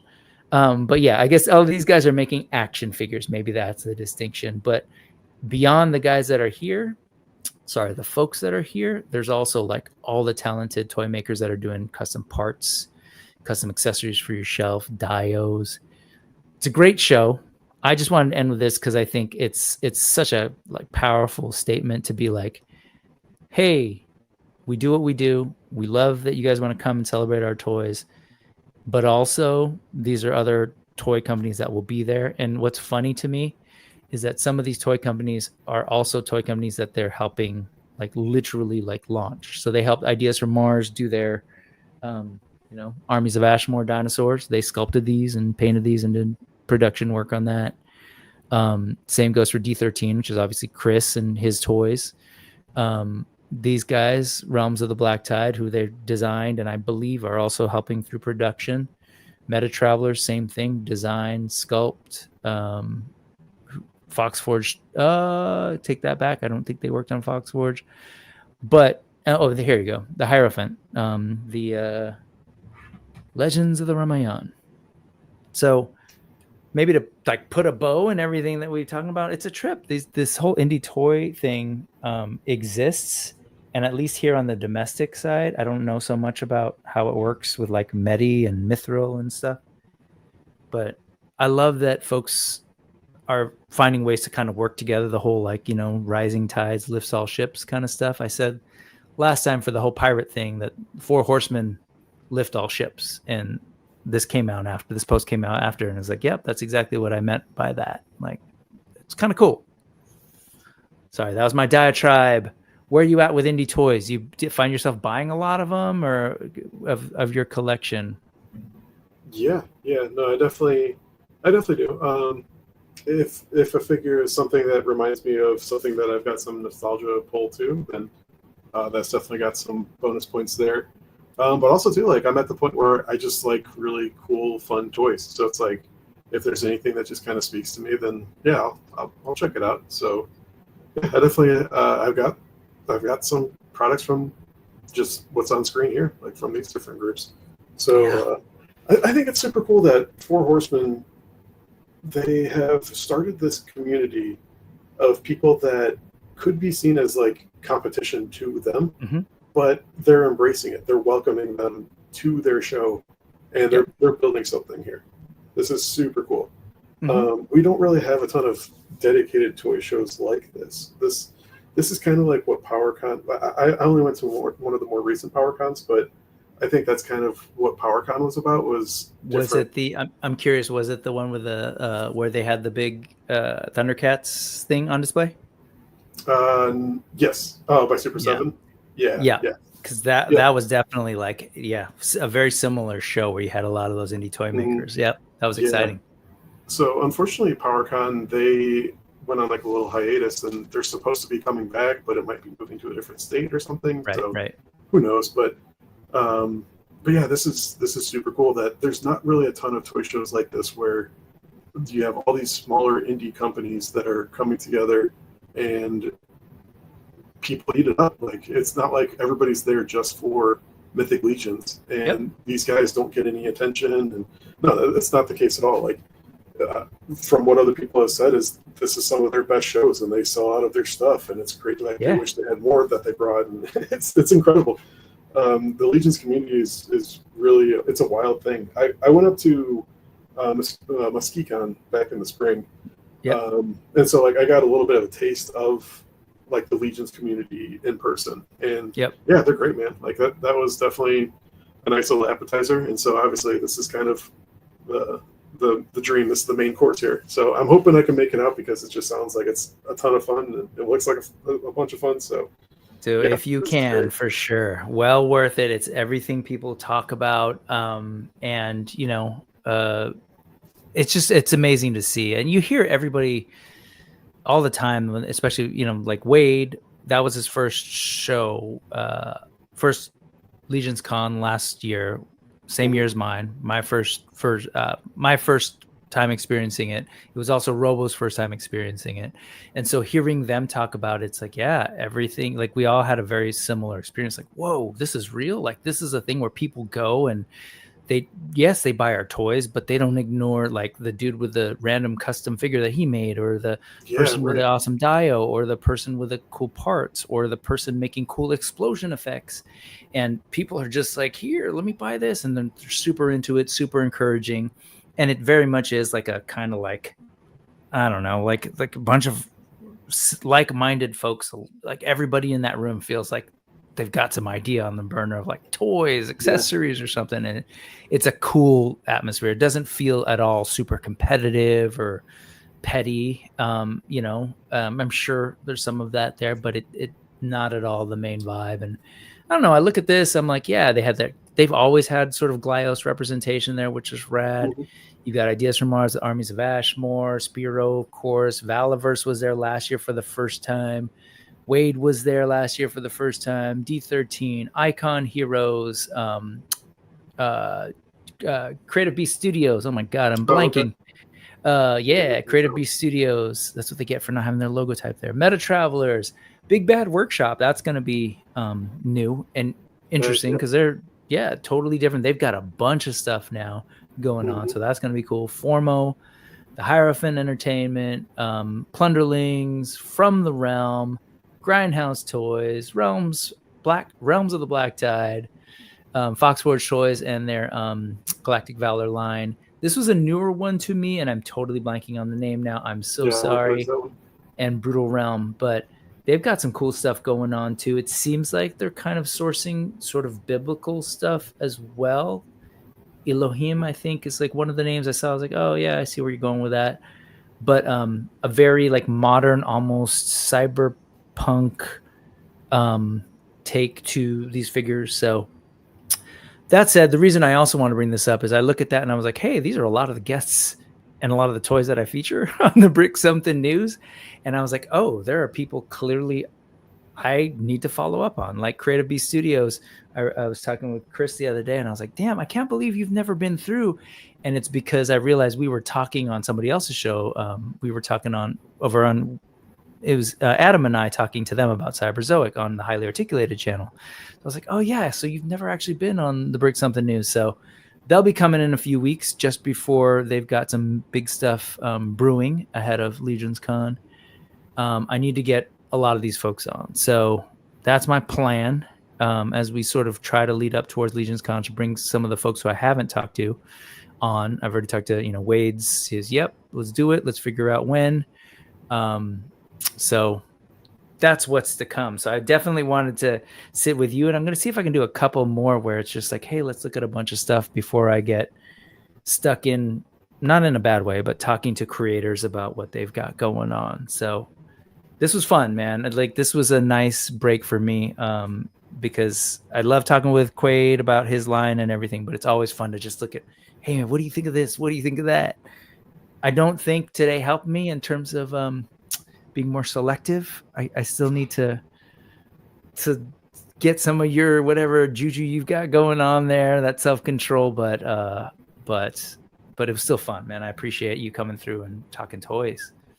Yeah, thanks for having me on this. It's way easier to do this over video than texting and just in typing conversation and all that. So yeah, this is great. This has been a ton of fun. Yeah. But we'll always have Discord, and folks, you really should check out the Toy Amigos Discord. I swear by it. I think it's super fun.